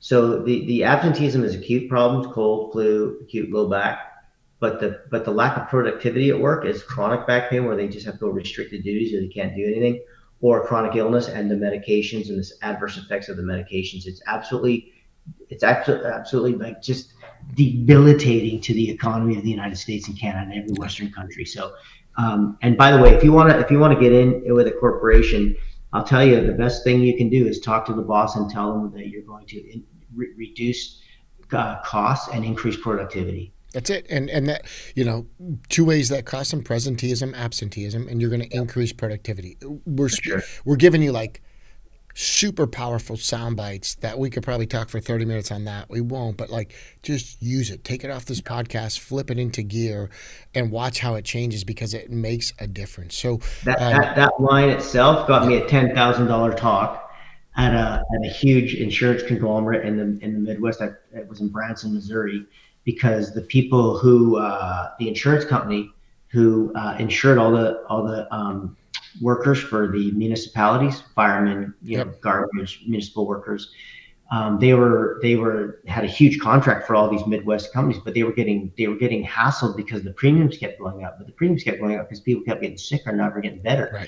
Right. So somebody, a chiropractor who was I don't even know the connection. I can't remember, but they gave the book to one of these head honchos. We're talking billions of dollars here. Yeah. And they're like, we got. This is it. This is the problem. We've got to make people realize that the reason the premiums are going up is because they're never getting better. No. And they're not getting better because all they're doing is getting on drugs and getting more and more presenteeism, and we can't afford it. Was it really interesting? It's crazy. Anyway, it's crazy because you look at the numbers. Like the diabetes, type 2 diabetes test is about $100. What they pay in a corporation in America to treat type 2 diabetes per person is over $16,000 per person. So if you did the $100 test and then you gave them the eat well, move well, think well concepts, and they did it, you could then save $16,000 per person. Correct. And what are the outcomes for that $16,000, Brad? What are the outcomes for that $16,000? Nothing. They just get sicker, and usually amputation. Yeah, amputation somewhere in the future, total blindness. Look, 100%. GM, General Motors, spends more on health insurance than they do the steel to make their cars. HMOs spend more money on adverse reactions to drugs than the drugs themselves. You know, like the whole corporate game and doing talks. Now is the time for chiropractors to Right. get off their ass and get out there. You can attract believers into your practice. It sure beats a skeptic, and they're easier to convert into these care plans. And that's kind of what I want to jump into is the care plans. And make no mistake, the essential nutrients, the sooner people start on them, the better it's going to be to make them a fast responder. I've always loved that term. This idea that you're going to take nutrients and not feel it. Like, chiropractors just need to get used to speaking that language. Don't base 100% of your health on how you feel, because you can take morphine or an opioid and you feel nothing. It doesn't mean you're healthy. So I think that's really big. But let's get into care plans, because driving them in is one thing. Knowing what the science is on the other side is the other part of this. And then putting people on care plans. We did stuff at Best Practices, and we had people walking out of that workshop, and 2 days later having record collection days because they just tweaked some simple things that had a massive impact on Based on the evidence. based Right? on Not the based on evidence. some kind of like raw thing where it's like, No. go make more money. But it was like, Yeah. here's what the evidence says. If you don't follow this, it's not ethical. And we Right? did three things right away. I'm like, before we start talking about care plans, stop making these stupid mistakes. It's almost like you have to kind of clear away some space to grow into. I feel like sometimes, like, Yeah. stop doing this, stop doing this, stop doing this. And now we're going to give you some tools to click it into this gear. And the truth is, chiropractic is not an event. It's not an adjustment. How do you feel? We always tell people it's a process. For the Canadians and Australians, it's a process. You see how I did that? And then the truth is, healing happens between the visit, not on the visit. And if you want to tie in some Green Book stuff here, I'll tell you, Joe Strauss said something that kind of changed my perspective. He said, the chiropractor doesn't do the adjustment. The chiropractor provides the impulse. The body does the adjusting. In other words, the adaptability. And so just even understanding really from an inside out perspective, like, we do need to understand dose response. We do need to understand what's essential and what's a supplement, what's extra, and then also where the reality is and how to get people better. So what would be some of your thoughts on care plans versus show up when it hurts, pay as you go, symptomatically, let me know when you need me, in a very, very mechanical model, which is to say, when it hurts, make an appointment, as opposed to saying, here's the care plan you need. Let's talk a little bit about dose response. Well, it's interesting because I think most chiropractors, the fear they have over overdose of care is money. It's not the fact that they think that someone's going to be hurt by getting too much care. It's not that they think that more care wouldn't even be better. Probably, Right. I think if someone came in and said, I'm going to pay you $10 million and just give everybody like as much care as you think they need, they would increase the amount of care, because it's the fear of asking for the money. I believe that is. And I think that fear comes from the fact that they're not certain about the fact that it's in their patient's best interest, right? They're just not sure enough. Which is why I kind of wanted to cover that. Caution in some ways, ethics, because if you don't understand that more care is more evidence, I kind of can admire you for not doing it. I've said this many times before. I kind of admire you for not recommending care just to make money. But once you understand the truth, then you can't. Then I don't respect you if you recommend less care just because you're scared to tell the truth. That's not ethical either. So, Right. I think, Brad, you'd probably agree on this, but I think for the most part, like, getting someone in the office is probably the big barrier, right? Right. But getting someone to start care once they've agreed to come in the office is probably not the bigger barrier, right? It's Right. like, like, they're kind of ready. They're probably something driving them in there. They wouldn't have come in the first place. And whether however you do it, like, even if you lay it out for them saying the acute care is going to be 90 days, in their minds they might be saying, well, I'm going to try it for a little while. Who knows? But I think the second step, which is, so get them in, is big. That's a big barrier. And then get them started on a plan is a little bit less. Keeping them on the plan is a whole other thing. There's two parts of a plan in my mind, which is getting them started and keeping them there. And the reason I like the essential nutrients so much is because they start kicking in just when it gets to the hard part of keeping them. Right? So they're not going to kick in at the start. That's all adjustment, right? And you are going to see some cool stuff at those first 12 visits, no doubt about it, right? But that first 12 or first 5 or whatever, that's easier than making sure they're staying on that plan even when their symptoms start to get better, right? But the cool thing is the really cool stuff from the essential nutrients starts to kick in just when they've had their first plateau. You know what I mean? Which I really like that. And by that time, it's such a part of the normal day. They don't even see it as being the nutrients, right? Because by then they've already been taking them every day for a month or 6 weeks. So that's kind of cool. But I think, so Brad, I think there's that getting them, having that confidence to know what you're recommending. And then there's the tricks that you're good at, and that, some of the evidence which they can cite and talk about is that, well, because I love your plan with your how you respond and the tips you give people. Well, doc, it still hurts a little bit, and you're like, well, that's why we're on a plan. Or like, I really think it's not glib. It's like, no, it's actually why you're on a plan. And although it's very good in a short, very quick way to respond to it, and I think it's such an efficient, smart way to do it. It's not glib. It's the truth. And I love the way that you do that. It's one of my favorite. I think it was one of my favorite lines from the best practices when someone asked that question. It's just like, okay, so once that certainty's in there about why they're on a plan, now you're not freaked out when maybe they're not responding as fast as you want, or you know what I mean, or maybe they're thinking this is a lot of care. There's those moments that come up for some people, right? And if you're certain, not just at the beginning when you're recommending it, but you're certain in the middle when you're getting them to stick to it, and you have some of your dialogue that you use. So, well, I think there's kind of two parts. I don't know how you feel about that. Totally. There's two parts of that care plan. No, 100%. So just to kind of give some reference to what James mentioned, and so that you can use this right off the podcast. Again, we have a vested interest in making sure what you hear between the two of us is going to be used in your practice. This idea that we were teaching at the best practices, and someone was asking about, what if a patient says this or says this? I just said, look, this is not a dismissive reply, and it only works if they're truly on a care plan. And I like 24 visits, 30 visits, 36 visits. Somewhere in there is the sweet spot. Certain countries, we give different recommendations just based on what the rules are. But the truth is, these are dose response care plans that I think are really good, and you're going to see the changes. But if someone comes in and they say, listen, doc, I'm on a 24 visit care plan, and I've got 4 visits in and my neck still hurts, my answer is, well, that's why you're on a plan. Because they won't say the part of I'm on a 24 visit care plan. They'll just say, doc, I've come here 9 times, my back still hurts. And I just really calmly look at them. I go, I know, that's why you're on a plan. We didn't expect it to be all better today on the 9th visit. That's why we laid out a 36 visit plan or a 24 visit plan. In other words, we're not done because I didn't think it'd be gone. So you build yourself a lot of comfort in that process.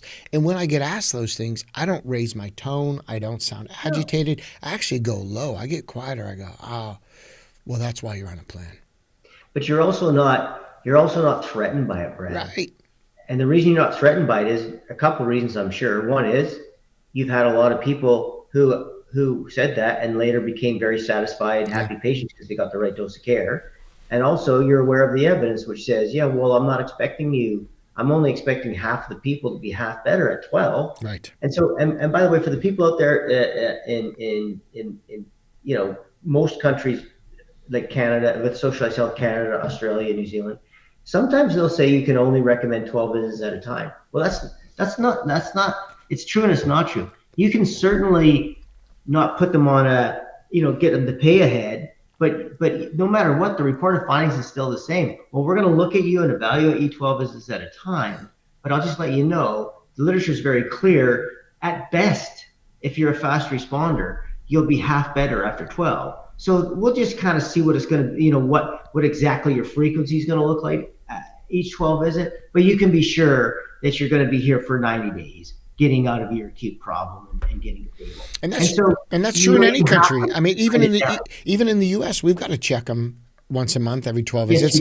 You have to. So no matter what the length of time is, you still got to go bam, bam, bam, and do these re-exams. And you should. Absolutely. Because as you say, don't skip a progress exam, because when you're confident and you know the literature and you've got a good exam and report, right, to show them gradual improvement like we do with the spinal health assessment, then the fact of the matter is you look forward to showing people their progress, Totally. and you look especially forward to it for the ones who haven't had a lot of symptom progress, Right. because you can show them the other progress that's coming, and you know the symptoms are going to follow, That's right. right?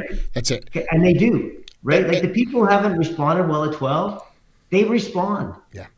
That you can expect half of them Yeah. won't be responding much after 12, according to Haas 2014, Right. right? So it's like, don't stop. It's the chiropractors that panic. That's right. It is. I was just going to say it's the chiropractors that panic on this stuff, and it's not. It's like we get nervous, we get worried about the money, we get worried about their economics. It's like Correct. that's not your job. Your job is to get No. them well. They don't want to know what's the cheapest amount I can spend in here and still hurt.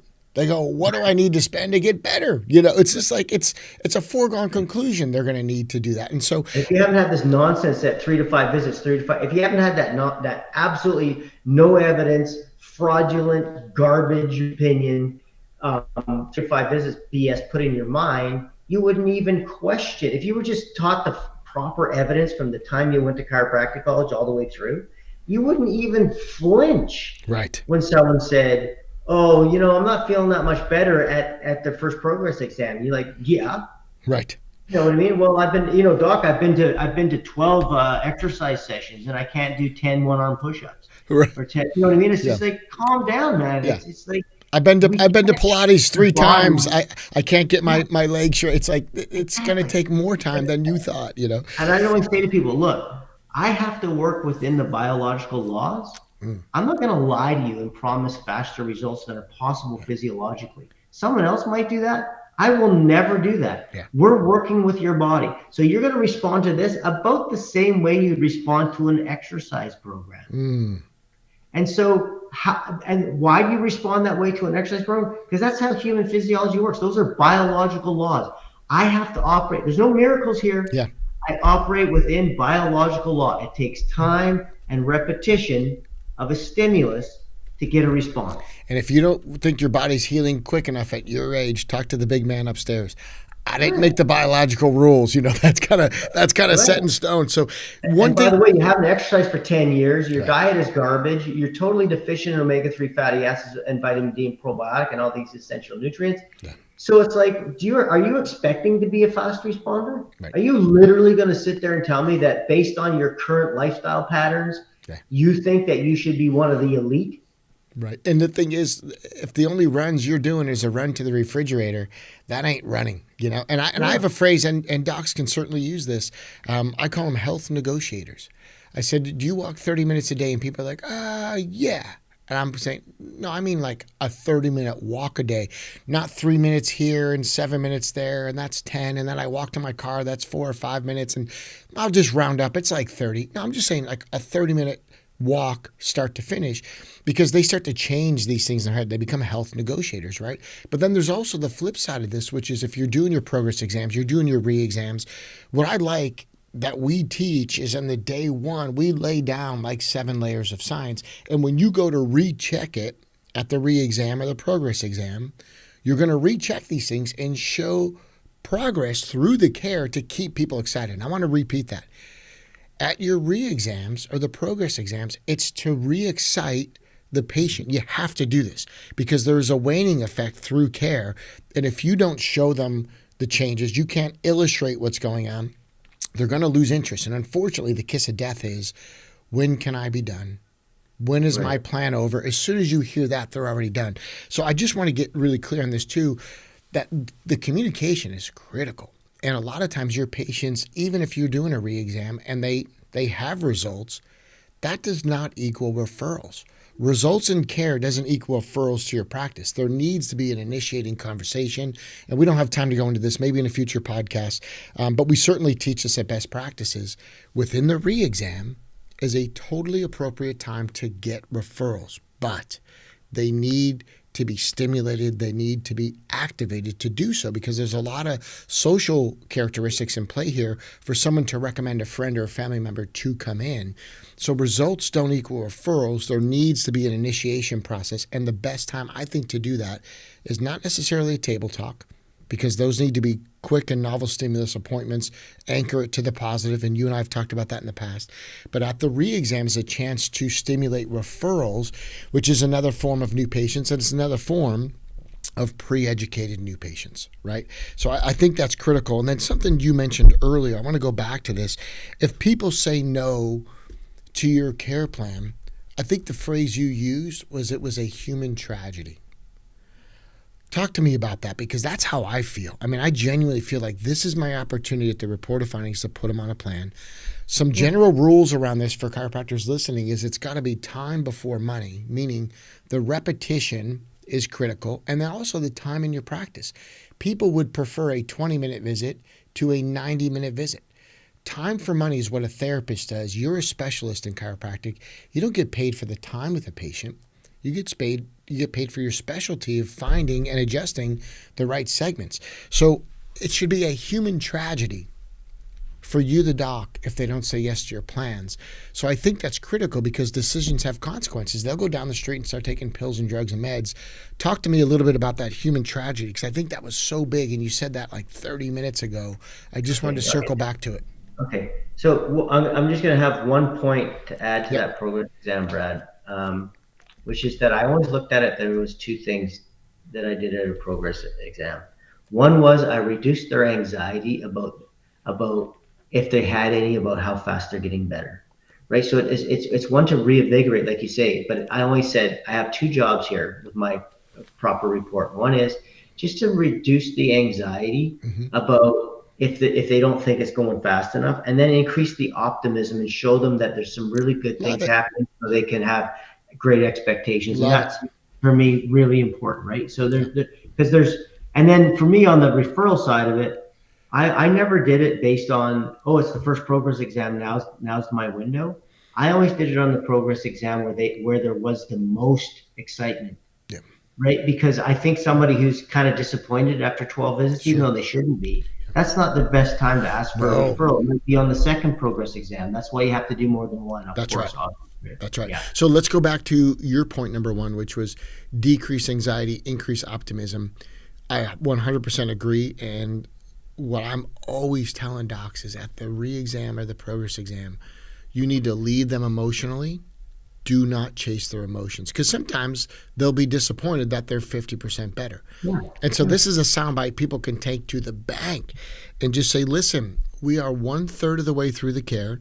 We're 12 visits into a 36 visit plan, or we're 8 visits into a 24, which is when I think you should do those. And yet you rated yourself as 50% better. Mary, I don't know why you're upset. You should be excited. I'm stoked. You're actually ahead of schedule. You're 50% better at 33% into the care. Mary, this is great. How do you feel? And all of a sudden Mary goes, I'm kind of stoked-ish too. You know, it's like, because that's the right answer. And so I like that decreasing anxiety, and then you increase the optimism. I 100% agree. And you pre-frame them. Number one, you pre-frame them in the report of findings by talking about the expectations for care, 50% of people, according to the literature. And then the cool thing is, in the spinal health assessment report, it actually says right in there, quotes that Haas study, and says, these are the expectations that you can have. Only 50% of the people are half better after 12 visits. So these are all the things that these systems that we're talking about, and this information that we talk about, is that it all works perfectly towards getting the best outcome for the patient, and getting to make sure they get on and stay on a care plan, which gives them the best opportunity to have a great response. And so the reason that it's a tragedy is I would say that there's a difference. The biggest difference are the chiropractors who feel like it's a tragedy for them. Oh my God, I didn't get a sign up. I didn't get the money. They don't think I'm good enough. Like sometimes people, sometimes for chiropractors, the emotional hit's worse than the financial one, right? Yeah. Not every chiropractor is greedy. I want to just make sure. It just bugs me when people say that. But in fact, few are. But the reality is that sometimes chiropractors take such an emotional hit when they get a no. Correct. And they're like, oh, I'm not good enough, or I shouldn't have recommended them. Like whatever it is, if you're not certain, then someone saying no to you becomes a personal insult. If you are certain, it becomes a human tragedy for them. That's right. And that's the difference of certainty, right? Certainty isn't just that more people are going to agree because of your body posture and the way you say it and all those things. Certainty is also, it's a coat of armor against people who make a decision based on ignorance. Right. But that because so when you're sure you're right, and someone says no thank you, you don't question yourself. You go, well, that's awful for you. I'm always here for you. Like it just changes everything about how you handle that rejection, right? Because what they're doing is they're rejecting their own good future. That's right. And they're not rejecting you or chiropractic. It's just like, it doesn't matter. Ignorance is terrible. And sometimes you meet ignorant people, and sometimes they're just ignorant of the knowledge, and sometimes they're ignorant in terms of how they speak to you, or how they what their opinions are, and their judgment. But the truth is certainty is a suit of armor. It's impenetrable. You can't insult me, dude. Right. Like if someone says to me, I don't want that, or I'm going to choose physical therapy, like, do you think I feel bad about chiropractic? Totally. Yeah. And that's just it. It's not possible, man. And I look at this as though they're saying no to self-love. They're not saying no to my love. They're denying themselves. They're not denying me. Right. I've got other patients to care for. You just said no to you. That sucks. I feel bad for you. There's an opportunity to say, listen, I totally respect your opinion. Do you have a question that I could answer that you didn't think get answered? And most of the time people go, oh, it's the money, it's the money, it's the money. And I'll say, well, that's okay, but it's very expensive to be sick. And so I just want you to know, like, we're always here and ready to help you. That's right. And our success rate is unmatched because of the protocols we use, but it's okay. Yeah. And so, knowing that, and part of that is knowing chiropractors are the best chance, but then the other part of it is, well, like you said, Brad, like what are they going to do if they don't get chiropractic care? They're going to be on some kind of drug. Yeah. They're probably going to get surgery if it's really chronic. They have a very high chance, getting addicted to something.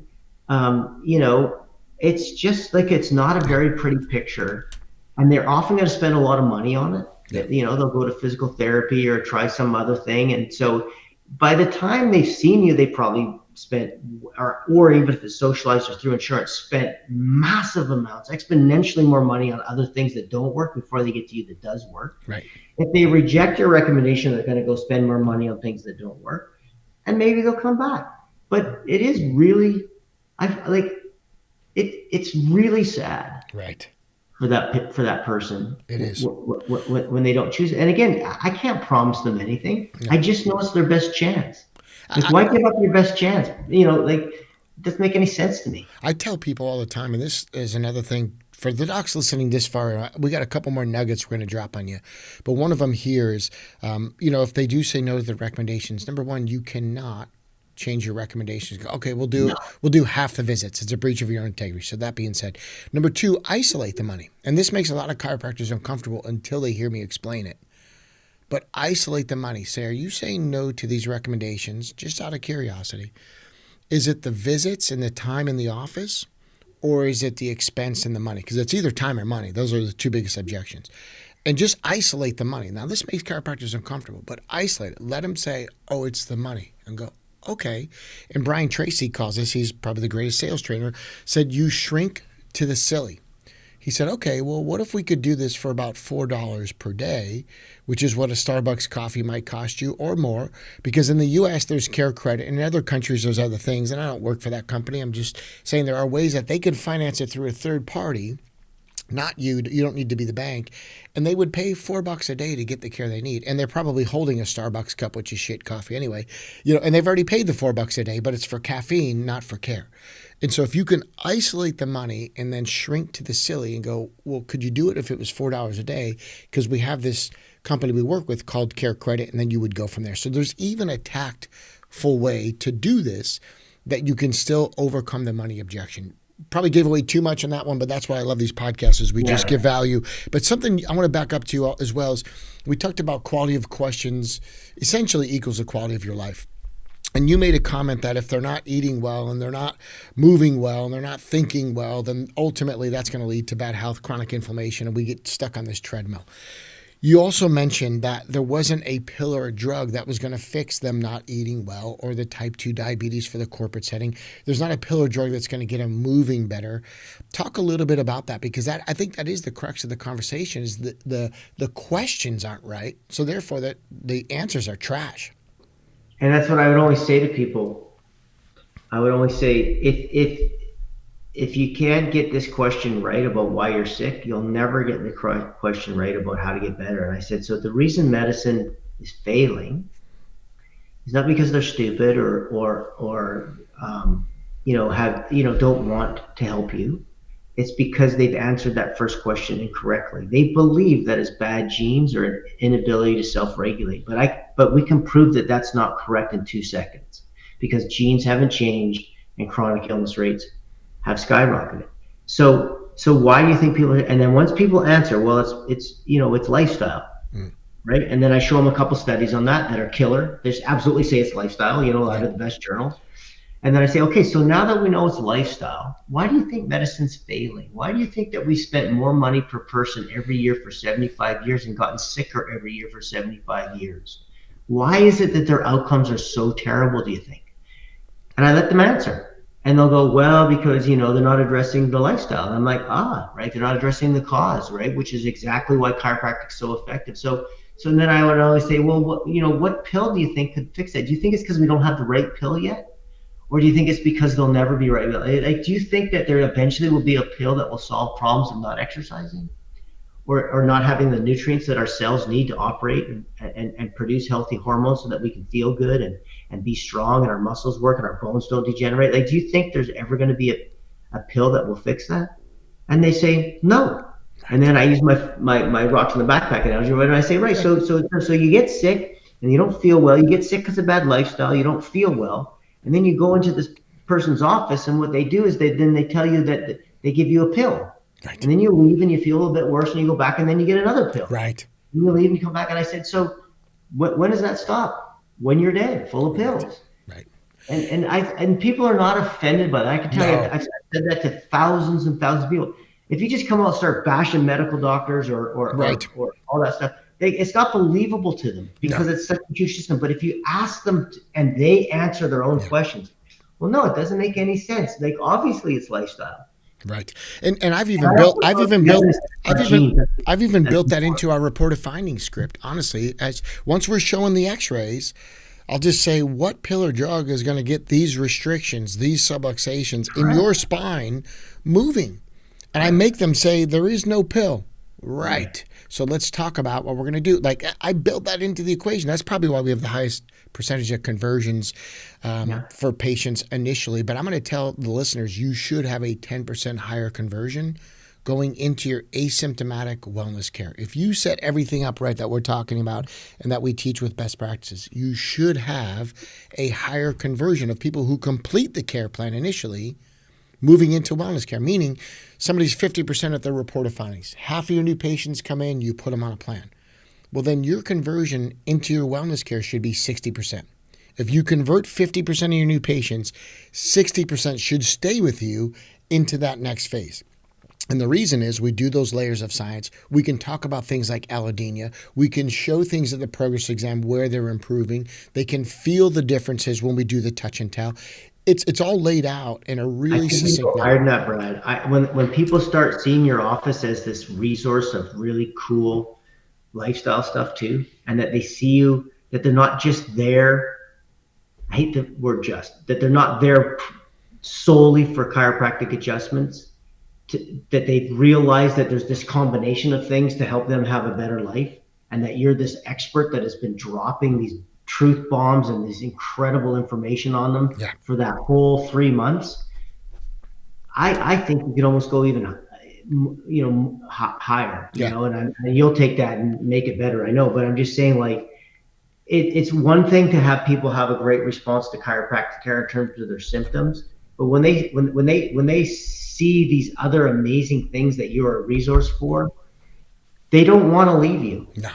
Because you become so valuable in their life for the adjustment, yes, and for some of the other wonderful things that they've learned in your office through the Eat Well, Move Well, Think Well patient talks, or some of the other things that we do. And so what happens is that just creates a bigger and bigger bond, and you become a bigger and bigger authority, and they've picked up these little pearls of wisdom along the way that have made a significant difference, and you become their go-to person. That's right. For help. That's right. And what's so cool about this, and the reason we call this a recipe that fits into a cookbook, is how to drive them in, how to put them on a plan. A lot of what we're sharing right now is the stickiness, right, that you talk about, like with getting through the plan. If it's a 90-day plan, we get them through in 90 days. I don't understand this bullshit that other chiropractors go, well, it takes me 9 months to get them through a 90-day plan. Well, then you're not doing it right. It takes them 6 months to get through a 3-month plan. You're not doing it right. And then and also to do this with tact, where you're not just bashing big pharma. Chiropractors sometimes can't be left to their own devices. It's like this unbridled passion gets them in trouble. So I don't just bash pharma to bash pharma. Like, I got no love for the fuckers. But the truth is, as I'm showing the x-rays and I'm saying these are your subluxations, this is your spine, what pill or drug is going to get this moving? Now it's specific to them. So what I've done is I didn't just bash this bad guy, big pharma. I go, hey, they don't have any products for you. And that's called a blank slate theory. When you can clear it, you leave yourself as the only solution to their problem. That's gold. It's the uncell. It's the anti-cell that we teach, because this is your spine and they don't have a product for you. Here I am. Let's go through what we need to do. And I just think that's gold to set it up. Pharma being terrible doesn't make us better. That's right. It's so big. What makes us good is the fact that we're good, not the fact that they're bad. That's right. And so there's a tact to doing that. To let you know we're best. Yeah. But no matter how bad they are, that doesn't make us better. And here's the thing is, when you do this right, it is a paint by numbers system. You say these critical things at this check-in point. We say these things at the report of findings. We have to collect this information in the day one. Then we can utilize the day one info, not falsely, but accurately, into their wellness care when they're going to come in once a week. And I tell them I get checked twice a week for life, so I don't have a problem telling you once a week or whatever the thing is. But the idea is, when you do this right, the info on the day one is used at the second report of findings. The information we see at the re-exam decreases anxiety, pushes up that. One last final question as we wrap this up. We often talk about the Haas study. And for anybody listening this deep, I think this will be gold. Can you share briefly what the pilot study to the Haas study was? Because I think that's also profound. And you mentioned this. We might have been sucking on a pint in Scotland, or maybe we were in Sydney, but we were having a beer, and you casually mentioned the pilot study was pretty impressive. And I was kind of like, wait a minute, I've never even heard of that. What was the Haas study leading into the actual study? So years before it, because it took them 5 years to conduct the actual study, but they did some pilot work prior to it. And the cool thing about the pilot study is they really do a kind of a literature review on how terrible all the sort of dose of care recommendations for chiropractic have been, how they were all based on hearsay or just opinion, and that there was just no evidence. And so it's a very, very good read for that in itself. And the other thing that was they did for the first time, they showed that people who got care once a week didn't respond as well as people who got care twice a week versus 3, if I remember correctly. And so it was just basically, so the first thing they did was they had to say, is chiropractic dose responsive? Is the response to chiropractic care dose responsive? That's what they showed in the pilot study. Then the next study was, well, then how much dose should we have? Right. So those are the two. And what they did is, in that pilot study, they compared once a week to twice a week to a group that got 3 times a week. Yeah. And did they do that for like 3 weeks, I think you said? Yeah, it was 3 or 4 weeks. And so, but like, just the background is they were trying to figure out if more care in a given amount of time was better. Did people respond to the same time frame of care? Did they respond better if they got more? And then, so that was dose of care, right, in terms of frequency. And then the next one was dose of care in terms of of total number of visits. Right. And so that's what they looked at this in the I love big it. But study. what a cool pilot study, right? To compare once a Yeah, week to really twice a cool. week to 3 times a week. And Yeah, in the yeah, first month, the 3 times a week group did way better for 4 weeks than the yeah, 1 time a week for 4 weeks. And so I just think that's valuable. And again, you and I were having a pint, and I value our time together, as much as anybody, because the truth is, you say this stuff like we were just hanging out and the music was playing. I was like, make mental note, like make a bookmark up there. I'm like, I got to ask him on air, because I think that pilot study is as refreshing as the actual study itself. It's so rewarding to know in chiropractic. The more doses you give the patients, the better they're going to be. yeah. This is And I think not it's not a financial hustle. This is actually yeah, about true exactly, healthcare. man. But one last point to make is in terms of the conversion to wellness care or maintenance care. I like wellness better, but the literature calls it maintenance. But it's also very important to pre-frame and go, well, what the literature says. Sen and Macaulay, two medical doctors who did like the only good study on this, is they showed that if you stop care and don't continue care for the rest of the year, not only do you not continue to improve, but you probably you waste your money and go back to the status you were at before you started. Yeah. And so the reason we recommend this is because the literature is very clear. You'll go back to where you were if you don't maintain this. I mean, that's Yeah. a really important thing for people to know. And that alone increases the number of people who continue with their care. Totally. I wrote a script based on that study, based on this conversation, and we call it the square one script. If you don't continue, then you go back to square one. You've wasted Right. your time and your money. It's accurate to the literature. So, as always, what we do is evidence based. This is science based. As you can tell, we don't basically abandon our philosophy either. Like the philosophy and the science are meeting here. It's just too many chiropractors have always relied on the science and not followed through with the research to back it up. And they're only philosophically based. I think you can be philosophically based and science based. And what we're doing in these conversations, I hope people see, is bringing that together. Drive them in, pre-educated, put them on a care plan, a bunch of reasons why in between.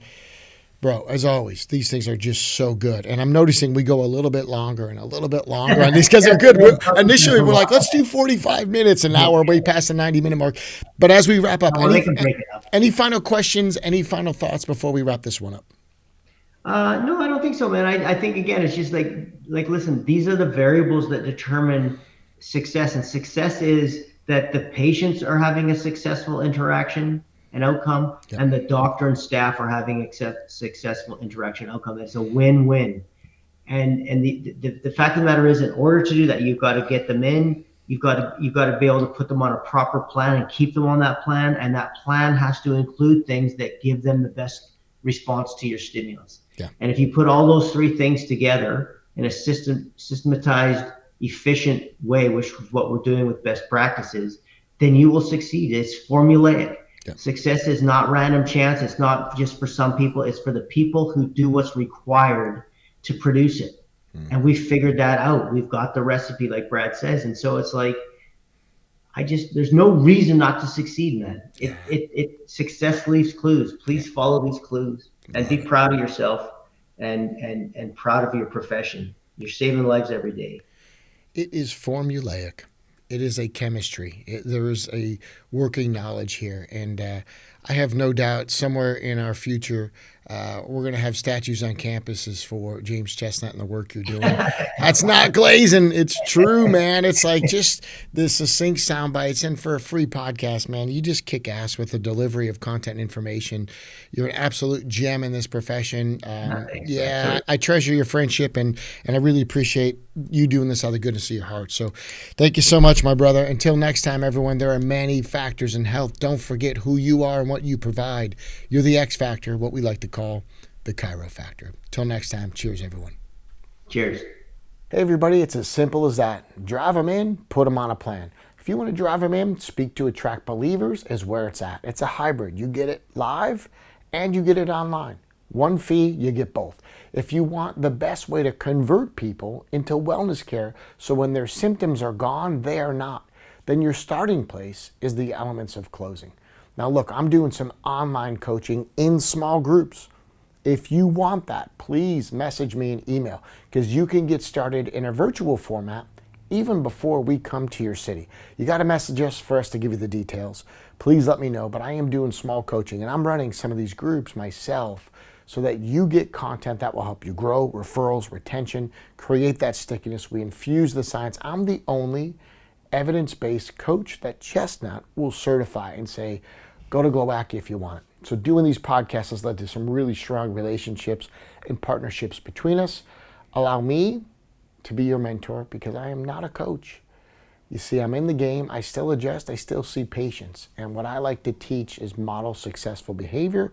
A coach is on the sidelines. I'm still in the trench, just like you. If I can help you out, whether it's small group learning or at a live workshop, please go to levelupmentoring.rocks.